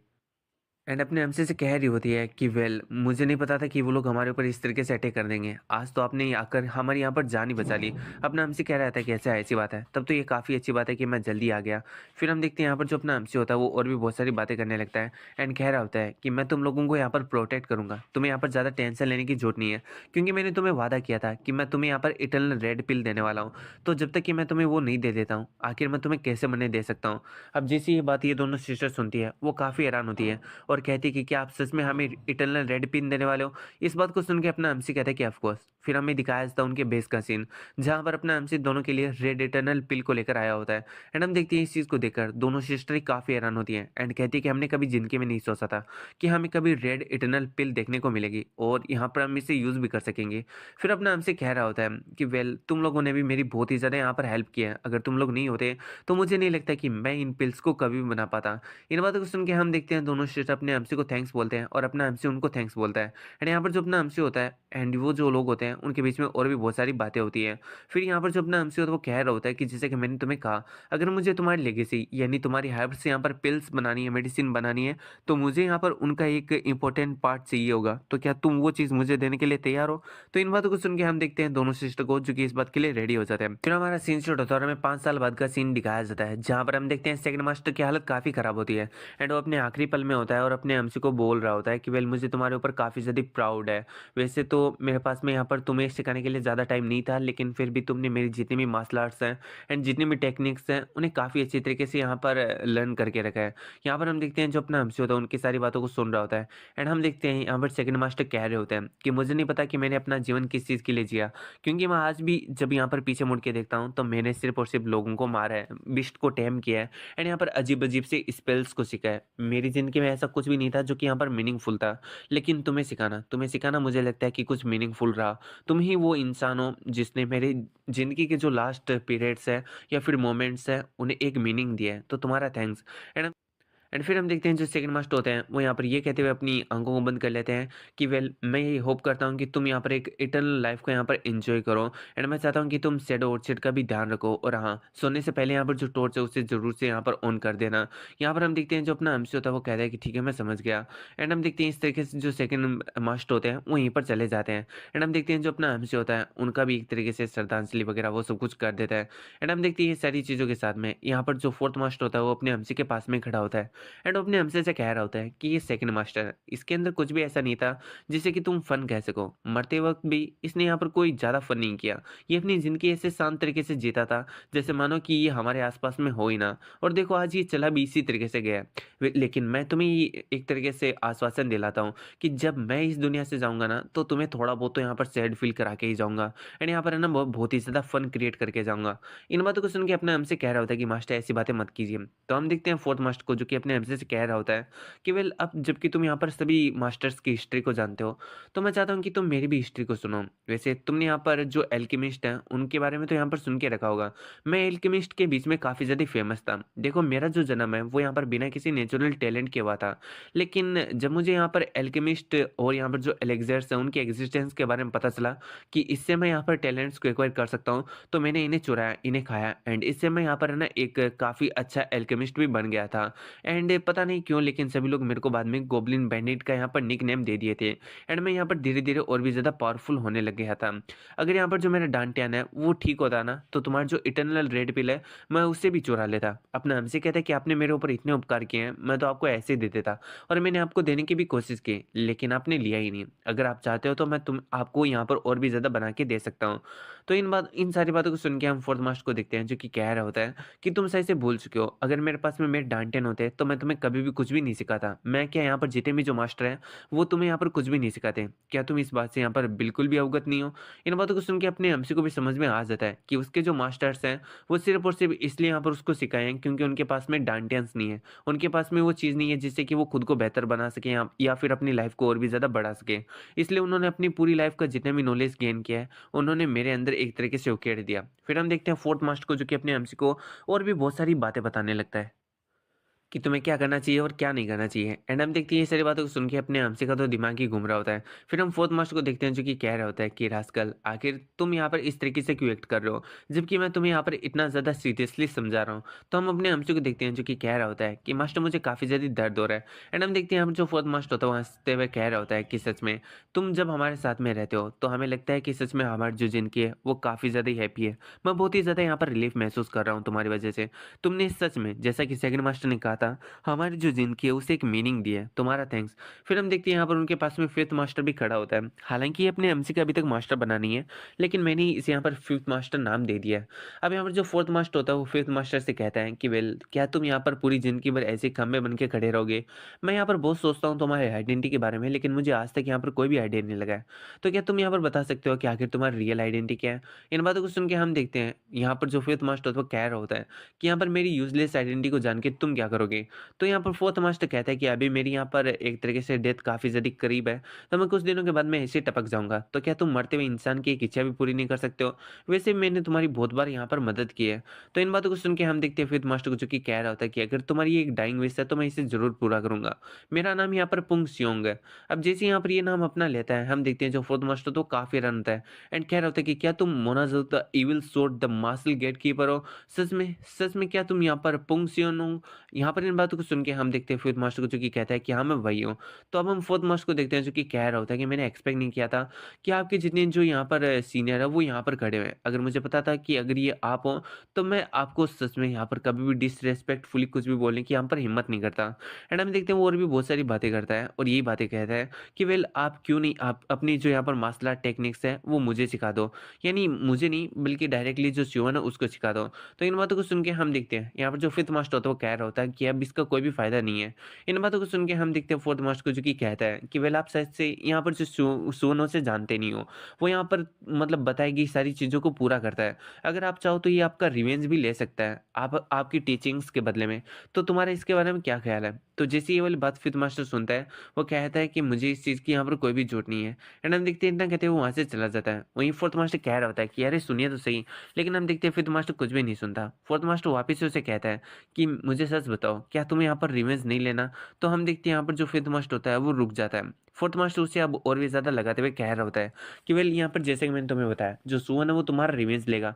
तो आखिर इसके बारे में क्या ख्याल है? क्यों ना तुम यहाँ पर जो अपनी मार्शल आर्ट्स है वो यहाँ पर सुवन को सिखा दो। लेकिन हम देखते हैं इससे भी यहाँ पर जो फिफ्थ मास्टर से कोई ज़्यादा फर्क नहीं पड़ता एंड वहाँ से चला जाता है। फिर हमारा सीन से उड़ता है और हमें अगले दिन का सीन दिखाया जाता है जहाँ पर हम देखते हैं जो यहाँ पर अपना फोर्थ मास्टर होता है वो अपने जेहोंग के पास में बैठा होता है।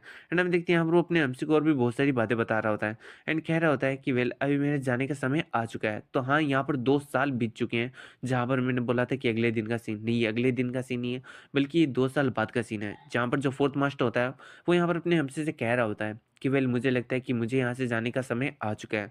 तो इन सारी बातों से अपना हमसे काफ़ी ज़्यादा नाराज़ होता है एंड यहाँ पर उसे बहुत ही ज़्यादा सैड फील होकर रखा होता है। एंड हम देखते हैं अब वो यहाँ पर जो अपना हमसे होता है वो यहाँ पर अपने चारों मास्टर की एक तरीके से श्रद्धांजलि कर देता है। फिर हमारा सीन शूट होता है और हमें फिफ्थ मास्टर का सीन दिखाया जाता है जहाँ पर जो फिफ्थ मास्टर होता है वो कह रहा होता है कि तुम्हारे चार मास्टर अभी इस दुनिया से जा चुके हैं। तो अपना हमसे कहता है कि हाँ, जा चुके हैं। फिफ्थ मास्टर कहता है कि अच्छा, तो तुम चाहते हो कि मैं तुम्हें अपनी मार्शल आर्ट को सिखाऊं?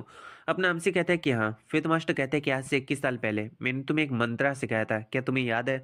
अपना हमसे कहता है कि हाँ, मुझे याद है। फिफ्थ मास्टर कहता है कि वो मैंने अपनी इच्छा से तुम्हें सिखाया था एंड उससे यहाँ पर है ना, तुम बहुत ही ज़्यादा जो चीज़ें हैं उन्हें याद रख सकते हो एंड यहाँ पर जो अपना माइंड है उसे शांत रख सकते हो।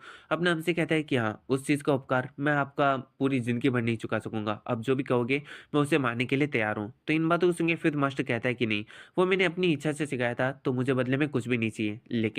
लेकिन मैं तुम्हें यहाँ पर जो सिखाने वाला हूँ, यानी कि जो ये टीचिंग्स हैं, जो मेरी यहाँ पर सारी की सारी मार्शल आर्ट है, तब यहाँ पर थोड़ी बहुत कंडीशंस डिफरेंट होगी। तो अपना हमसे कहता है कि अच्छा, तो बताइए कि आप यहाँ पर मेरे साथ में कौन सी कंडीशंस रखना चाहते हैं?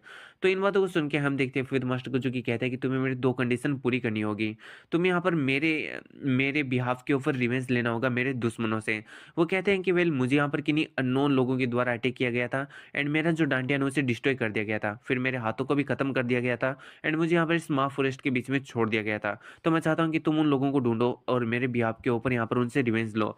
तो अपना हमसे कहते हैं कि चलो, मैं इस बात के लिए एग्री करता हूँ। फिर हम देखते हैं यहाँ पर जो अपना एमसी होता है वो यहाँ पर पूछता है कि आखिर दूसरी कंडीशन क्या है। तो यहाँ पर इन बातों को सुन के फिफ्थ मास्टर कह रहा होता है कि देखो मैं तुम्हें यहाँ पर जो मार्शल आर्ट सिखाने वाला हूँ अपनी, उसमें आने वाली है destruction source arts, starring craftsmanship, chant of black and ice and free hand sword technique. And मैं चाहता हूँ कि जब तुम ये सारी की सारी टेक्निक्स को सीख लो तो तुम यहाँ पर जो डिस्ट्रक्शन सोर्ड आर्ट्स हैं उन टेक्निक का यूज़ करते हुए यहाँ पर मेरे को मार डालो। तो इस बात को सुन के हम देखते हैं अपना हमसे काफ़ी ज़्यादा हैरान होता है। फिफ्थ मास्टर कहता है कि हाँ ये मेरी सेकंड कंडीशन है। फिर हमारा सीन शुरू होता है और हमें 7 साल बाद का सीन दिखाया जाता है जहाँ पर जो फिफ्थ मास्टर होता है वो अपने हमसे से पूछता है कि क्या तुम अब मेंटली प्रिपेयर हो। तो अपना हमसे कहता है कि हाँ मैं पूरी तरीके से प्रिपेयर हूँ। यहाँ पर हम देखते हैं फिफ्थ मास्टर को जो कि एक स्माइल के साथ में कहता है कि ठीक है फिर मैं सारी चीज़ें तुम्हारे ऊपर छोड़ता हूँ। अपना हमसे कहता है कि ठीक है समझ गया मास्टर। एंड हम देखते हैं यहाँ पर जो अपना हमसे होता है वो यहाँ पर अपनी मार्शल आर्ट को परफॉर्म करने लगता है। यहाँ पर अपने हमसे के माइंड में बहुत सारी चीज़ें चल रही होती है कि अपना हमसे ये सारी चीज़ें नहीं करना चाहता, यानी अपने ही मास्टर को ख़त्म नहीं करना चाहता, लेकिन अपने मास्टर्स के ऑर्डर्स हैं इसलिए उसे ऐसा करना होगा। वहीं जो यहाँ पर अपने फिफ्थ मास्टर होते हैं वो यही सोच रहे होते हैं कि मैं तुम्हें यहाँ पर अपनी ही मार्शल आर्ट से खुद को इसलिए ख़त्म करवाना चाहता हूँ ताकि तुम ये समझ सको कि तुम्हें यहाँ पर कितना ज़्यादा क्रूअल होना पड़ सकता है। फ्यूचर में तुम्हारे सर्वाइवल के लिए अगर तुम्हें सबसे ज़्यादा किसी चीज़ पे ज़रूरी रखना है, यानी नियंत्रण रखना है, तो वो तुम्हारे इमोशंस हैं। अगर तुम अपने इमोशंस के ऊपर कंट्रोल रखोगे तभी जाकर तुम यहाँ पर सर्वाइव कर पाओगे और एक इटर्नल लाइफ को एंजॉय कर पाओगे। वहीं हम दूसरी तरफ अपने हमसे को देखते हैं जो कि यहाँ पर अपनी बहुत सारी मार्शल आर्ट को परफॉर्म कर रहा होता है। एंड हम देखते हैं यहाँ पर वो अपनी जो एनर्जी होता है उसे भी अपनी स्वॉर्ड के अंदर इम्ब्यूट कर देता है। उसके बाद में एक वो फाइनल जंप लगाता है। इधर हम देखते हैं जो फिफ्थ मास्टर होता है वो इन सारी की सारी मार्शल आर्ट्स को देखकर यहाँ पर काफ़ी ज़्यादा इंप्रेस हो रहा होता है। एंड मन में सोच रहा होता है कि थैंक यू सोल, तुमने सच में यहाँ पर जो बाकी के 4 मास्टर्स हैं उनको जैसे यहाँ पर मीनिंग दिया उनकी लाइफ को, तुमने यहाँ पर जो मेरी लाइफ है उसे भी एक मीनिंग दिया। तुमने यहाँ पर मेरी मार्शल आर्ट को सिखाकर मुझे लग रहा है कि मैंने सच में कुछ अच्छा काम किया है। एंड हम देखते हैं यहाँ पर जो मास्टर होते हैं वो अब एक चोटी से नीचे गिरते हुए अपने हमसे से कहते हैं कि चलो अपना काम पूरा करो। एंड हम देखते हैं यहाँ पर जो अपना हमसे होता है वो भी यहाँ पर अपनी स्वॉर्ड को अपने ही फिफ्थ मास्टर के ऊपर चला देता है। एंड हम देखते हैं इसी के साथ में यहाँ पर जो फिफ्थ मास्टर होते हैं वो पूरी तरीके से खत्म हो जाते हैं। फिर हमारा सीन शूट होता है एंड हम देखते हैं यहाँ पर जो अपना एमसी होता है उन सभी की ग्रेव्स के सामने जाता है। एंड यहाँ पर अपना एमसी बहुत सारी बातें बोलता है एंड कह रहा होता है कि वेल मैं इस विलेज से जाने के बाद में आपने जितना भी काम मेरे को बताया मैं वो सारा का सारा कंप्लीट करूँगा। मैं अच्छे लोगों को अच्छी तरीके से एंड जो बुरे लोग हैं उन्हें बुरी तरीके से ट्रीट करूँगा। जो मेरे मास्टर्स के एनिमी है मैं उन्हें बहुत ही ज़्यादा टेरिफाइंग मौत दूंगा। एंड हम देखते हैं ये कहते हुए जो अपना एमसी होता है वो वहाँ से चल देता है। फिर हम देखते हैं वहाँ से चलते हुए जो अपना एमसी होता है वो उन दोनों सिस्टर के घर पर पहुँचता है एंड कहता है कि क्या तुम यहाँ पर हो। हम देखते हैं छोटी सिस्टर वहाँ पर आती है एंड कहती है कि 9 साल 7 महीने और 12 दिन, क्या तुम्हें समझ में आ रहा है आखिर ये क्या है। अपना हमसे कहता है कि जानता हूँ, मुझे काफ़ी ज़्यादा टाइम लग चुका है, मेरे पास में बहुत सारे काम थे। छोटी सिस्टर कह रही होती है कि ये काफ़ी लंबा समय हो चुका है जब तुम यहाँ पर आए हो, और जब भी तुम यहाँ पर आते हो तब तुम कहीं पर जाते हो, तो क्या तुम वापस से कहीं पर जा रहे हो। अपना हमसे कहता है कि हाँ तुमने सही कहा। छोटी सिस्टर कहती है कि अगर तुम कहाँ पर जा रहे हो, इस फॉरेस्ट के अंदर ऐसी कौन सी जगह है जहाँ पर अभी भी तुम जाना चाहते हो। अपना हमसे कहता है कि वेल इस फॉरेस्ट से बाहर जाना चाहता हूँ। अब इस बात को सुन के छोटी सिस्टर काफ़ी ज़्यादा हैरान होती है एंड कह रही होती है कि वेल इस फॉरेस्ट के अंदर जितने भी जो लोग हैं वो यहाँ पर है ना इस फॉरेस्ट से बाहर जाना चाहते हैं, लेकिन ये इम्पॉसिबल है इस फॉरेस्ट से बाहर जाना। अपना हमसे कहता है कि अभी तक हमने अच्छी तरीके से ट्राई ही नहीं किया है, और जब तक कि मैं खुद से यहाँ पर ट्राई ना कर लूँ मैं यहाँ पर खुद इसको कभी भी इम्पॉसिबल नहीं बोलने वाला हूँ। छोटी सिस्टर कहती है कि बस मैं इतना होप करती हूँ कि तुम यहाँ पर उड़ते बादलों को कैच करने की ना सोचो।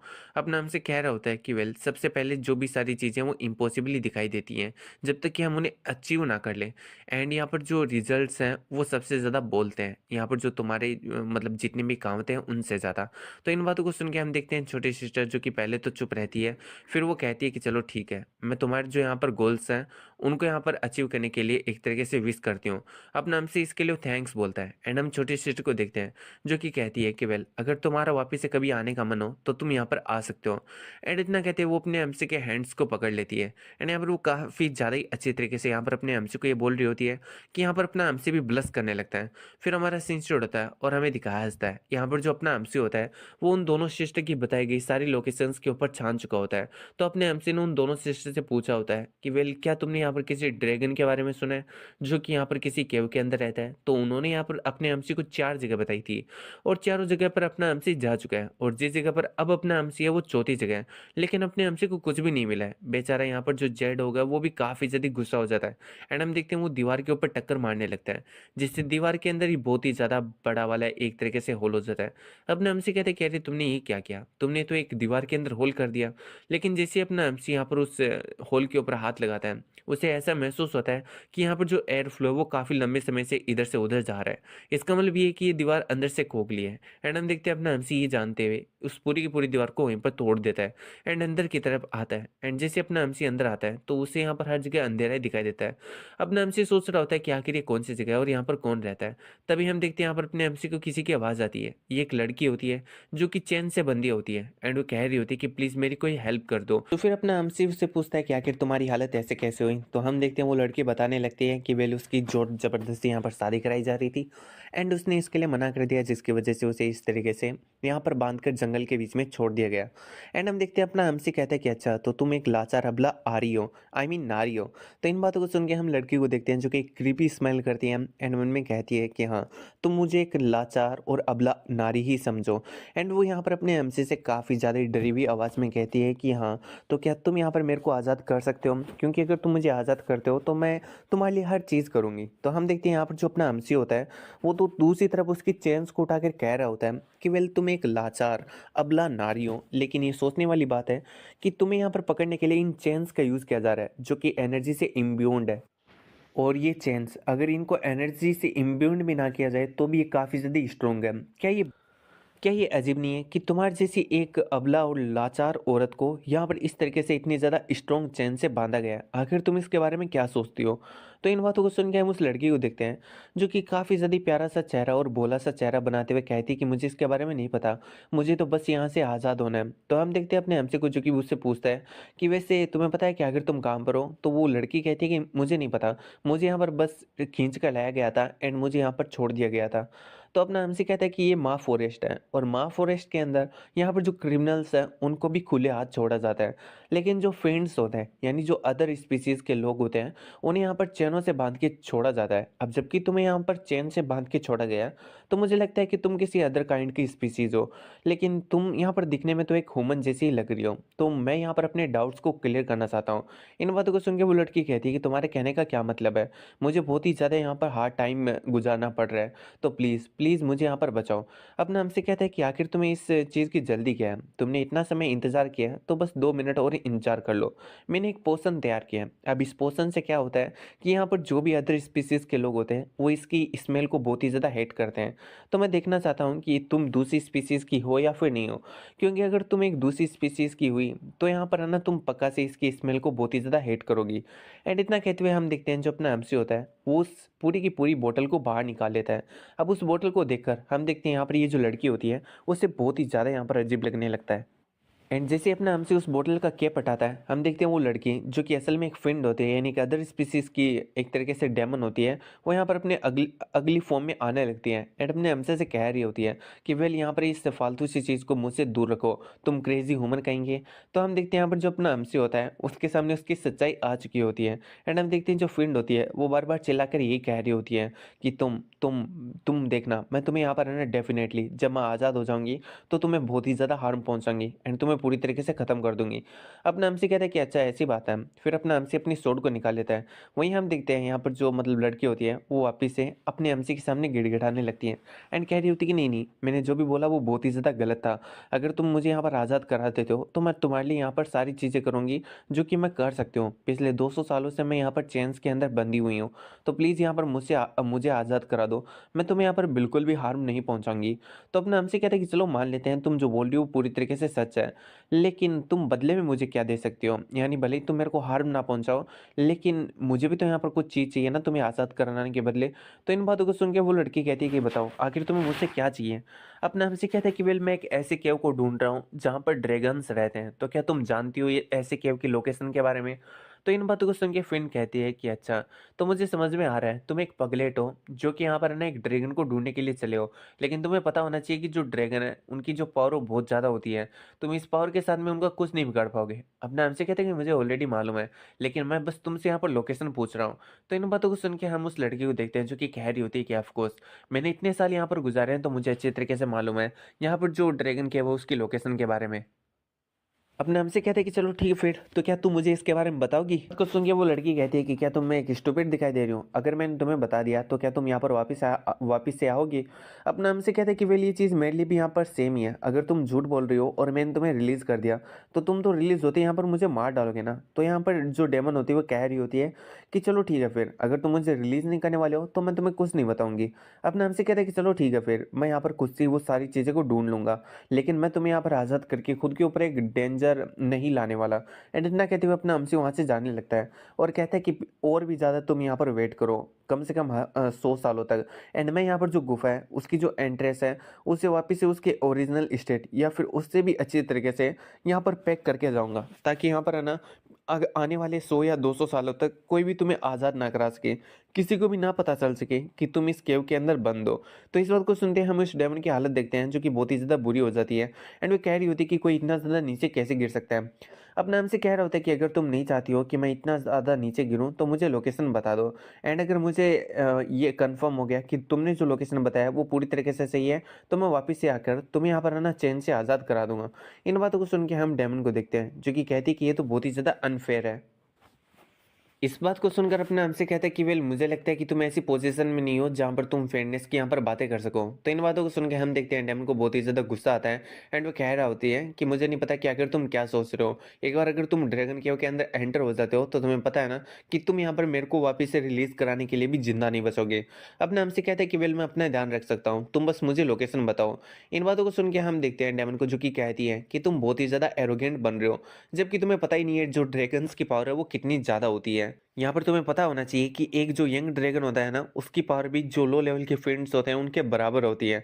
जब मैं यहाँ पर ऐसी हालत में नहीं थी ना तो मैं यहाँ पर बहुत सारे जो यहाँ पर मार्शल आर्टिस्ट है उन्हें अकेले ही यहाँ पर संभाल सकती थी। तो क्या तुम यहाँ पर मेरी बात को समझ रहे हो? वैसे मुझे तुम्हारा नाम तो बताओ। तो अपना हमसे यहाँ पर जो जिन जिगांग है उसका नाम बता देता है। एंड कह रहा होता है कि आखिर तुम कौन से टाइप की मैजिक बिस्ट हो। इन बातों को सुन के हम देखते हैं वो कहती है कि मैं 9 टेल इविल फॉक्स हूँ और हमारी जो फैमिली है यानी जो हमारी रेस हमारी जो kin है उसकी यही खासियत है, हमारे ऊपर जो भी ग्रजेस होते हैं हम उन्हें कभी भी नहीं भूलते हैं, हम उन्हें यहाँ पर है ना दुगने इंटरेस्ट के साथ में चुकाते हैं। इसलिए याद रखना, अगर तुमने यहाँ पर है ना मेरे को आज़ाद कराया तो मैं तुम्हें यहाँ पर रिवॉर्ड दूंगी, लेकिन अगर तुमने यहाँ पर मेरे को रिलीज़ नहीं किया तो याद रखना मैं तुम्हारी ज़िंदगी को हेल बना दूंगी, मुझे यहाँ पर है ना एक तरीके से धोखा देने के चक्कर में। अपना हमसे कहते हैं कि ठीक है मैं इस बात को याद रखूंगा। फिर वो डेमन हंसते हुए यहाँ पर कहती है कि चलो ठीक है मैं तुम्हें तुम्हारा लोकेशन बताती हूँ। एंड हम देखते हैं वो अपने हमसे को उसका लोकेशन बता देती है। तो यहाँ पर वो अपनी लोकेशन को लेकर अपना एमसी अब यहाँ पर अपनी नई मिली लोकेशन के ऊपर चल देता है। एंड उनमें सोच रहा होता है कि वेल यहाँ पर मेरी जो आज मुलाकात है वो एक फिन डेमन से हुई है। ये सच में बहुत ही ज़्यादा अजीब था और एक नया एक्सपीरियंस था। मुझे यहाँ पर अपने जो गार्ड्स हैं उन्हें कभी भी डाउन नहीं करना चाहिए क्योंकि ये माँ फॉरेस्ट है और यहाँ पर है ना एक से एक खतरनाक चीज़ है। एंड हमारा सीन चढ़ता है और हमें एक विलेज का सीन दिखाया जाता है जहाँ पर हम एक आदमी को देखते हैं जो कि कह रहा होता है कि ड्रैगन गॉड मैं आपके लिए 3 अनटच्ड गर्ल्स को लेकर आया हूँ, आप यहाँ पर हमारी जो ऑफरिंग्स है उसे स्वीकार कीजिए और हमारा यहाँ पर जो विलेज है उसे आने वाले कुछ सालों तक और भी ज़्यादा प्रोटेक्शन दीजिए।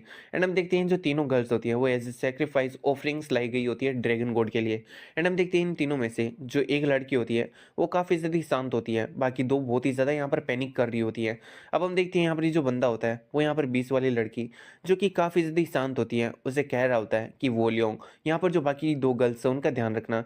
वोलियोंग कहती है कि ठीक है समझ गई। फिर यहाँ पर जो ये बंदा होता है वो कह रहा होता है कि ठीक है मैं तुम्हें यहाँ पर है ना जो यहाँ पर ड्रैगन गॉड है उनकी केव में छोड़ के आ रहा हूँ। एंड हम देखते हैं यहाँ पर वो जो ड्रैगन गॉड की केव होता है उसके सामने उन तीनों को छोड़ के आ जाता है। तो अपना हमसे उन तीनों को देखते हैं, उन्होंने सोच रहा होता है कि अच्छा तो यहाँ पर ये तो कुछ ज़्यादा ही हो रहा है, ये लोग यहाँ पर जो ह्यूमंस हैं उनको ही सेक्रीफाइस कर रहे हैं ड्रैगन्स के लिए। तो क्या यहाँ पर ये जिन ड्रैगन्स को सेक्रीफाइस कर रहे हैं क्या वही एंशियंट ड्रैगन है जिसकी तलाश मैं कर रहा हूँ? अपने हमसे उनमें सोचने लगता है कि वेल आखिर जो ड्रैगन है वो कहाँ पर अपेयर होगा, यहाँ पर है ना केव के सामने, क्या वो यहाँ पर आने वाला है? तो वो सोचता है कि अगर केव के सामने वो ड्रैगन आने वाला है तो मुझे भी यहाँ पर छुप के बैठ जाना चाहिए, लेकिन इससे पहले मुझे यहाँ पर कुछ इन्फॉर्मेशन को पाना होगा।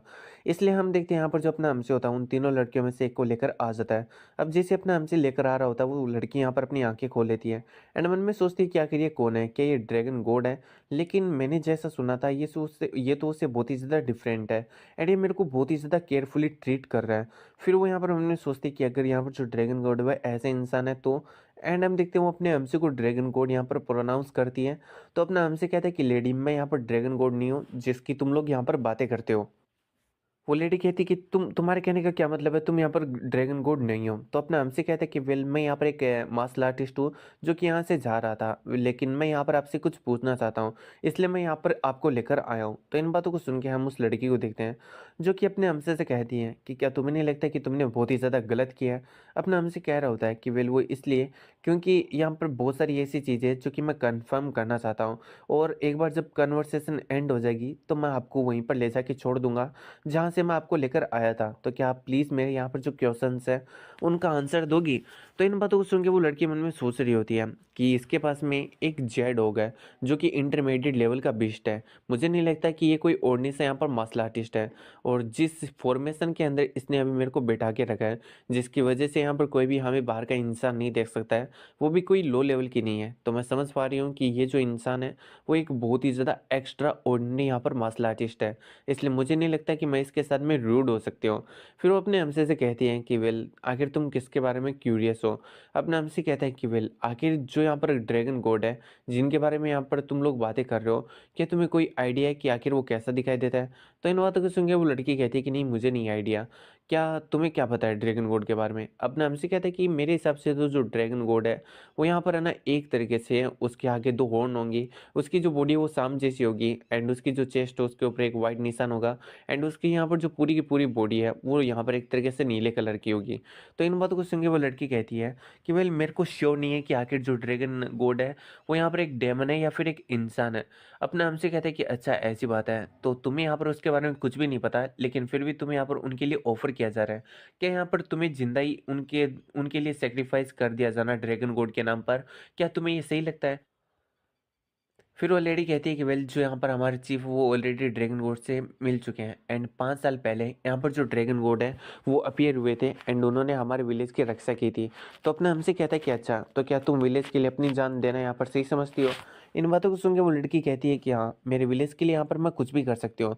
अपना हमसे कहते हैं कि ठीक है मैं समझ गया, एंड हम देखते हैं जो अपना हमसे होता है वो उस लेडी को वापस से वहीं पर छोड़ के आ जाता है। फिर अपना हमसे सोचता है कि वेल मेरे को देखना है आखिर इस जो ड्रैगन गॉड है वो कैसा दिखाई देता है। इसके लिए हम देखते हैं जो अपना हमसे होता है वो वहीं पर एक फॉर्मेशन बिछाता है एंड वहीं पर बैठ जाता है। अब यहाँ पर अपना हमसे प्रैक्टिस कर रहा होता है, जिसकी वजह से हम देखते हैं जो अपना हमसे होता है वो ब्रेक थ्रू करने के बाद में अब स्पिरिट एनर्जी गेट्स को यहाँ पर ओपन करने की कोशिश कर रहा होता है। लेकिन इसके लिए उसके मास्टर ने बताया था कि तुम्हें सिर्फ और सिर्फ एनर्जी को ही कल्टीवेट नहीं करना है, बल्कि इसके लिए तुम्हें यहाँ पर जो अपना कैरेक्टर उससे भी कल्टीवेट करना है। तो अपने हमसे को कुछ भी समझ नहीं आता कि आखिर जो कैरेक्टर है उसको कल्टीवेट करने से यहाँ पर क्या मतलब था मेरे मास्टर्स का। तभी हम देखते हैं यहाँ पर जो अपना अमसी होता है उसे कुछ अजीब सा महसूस होता है, एंड उसे ये एहसास हो जाता है कि यहाँ पर कोई तो एंट्री ले रहा है, और ये कोई और नहीं बल्कि ड्रैगन होता है। जैसे ड्रैगन आता है हम देखते हैं तीनों लड़कियां उसके सामने झुक जाती हैं एंड कह रही होती है कि हम जो ड्रैगन गोट है उन्हें ग्रीट करते हैं। इस चीज़ को देखकर यहाँ पर जो ड्रैगन होता है वो कहता है कि ये काफ़ी ज़्यादा नाइस है। फिर वो कहता है कि एक इंसान जो कि यहाँ पर छुपा हुआ है क्या वो भी बाहर आएगा। एंड हम देखते इतने कहते वो अपने हमसी की तरफ देखता है, अपना हमसी काफ़ी हैरान होता है एंड सोच रहा होता है कि इसे कैसे पता कि मैं यहाँ पर छुपा हुआ हूँ।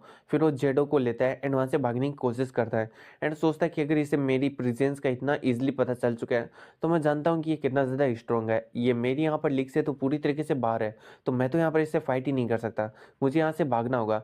यही सोचते हैं हम देखते हैं जो अपना एमसी होता है वहाँ से भागने की कोशिश करता है, लेकिन हम देखते हैं जो ड्रैगन होता है वो अपने एमसी के सामने आ जाता है और कहते हैं कि मैंने तुम्हें बाहर आने के लिए कहा था ना कि भागने के लिए।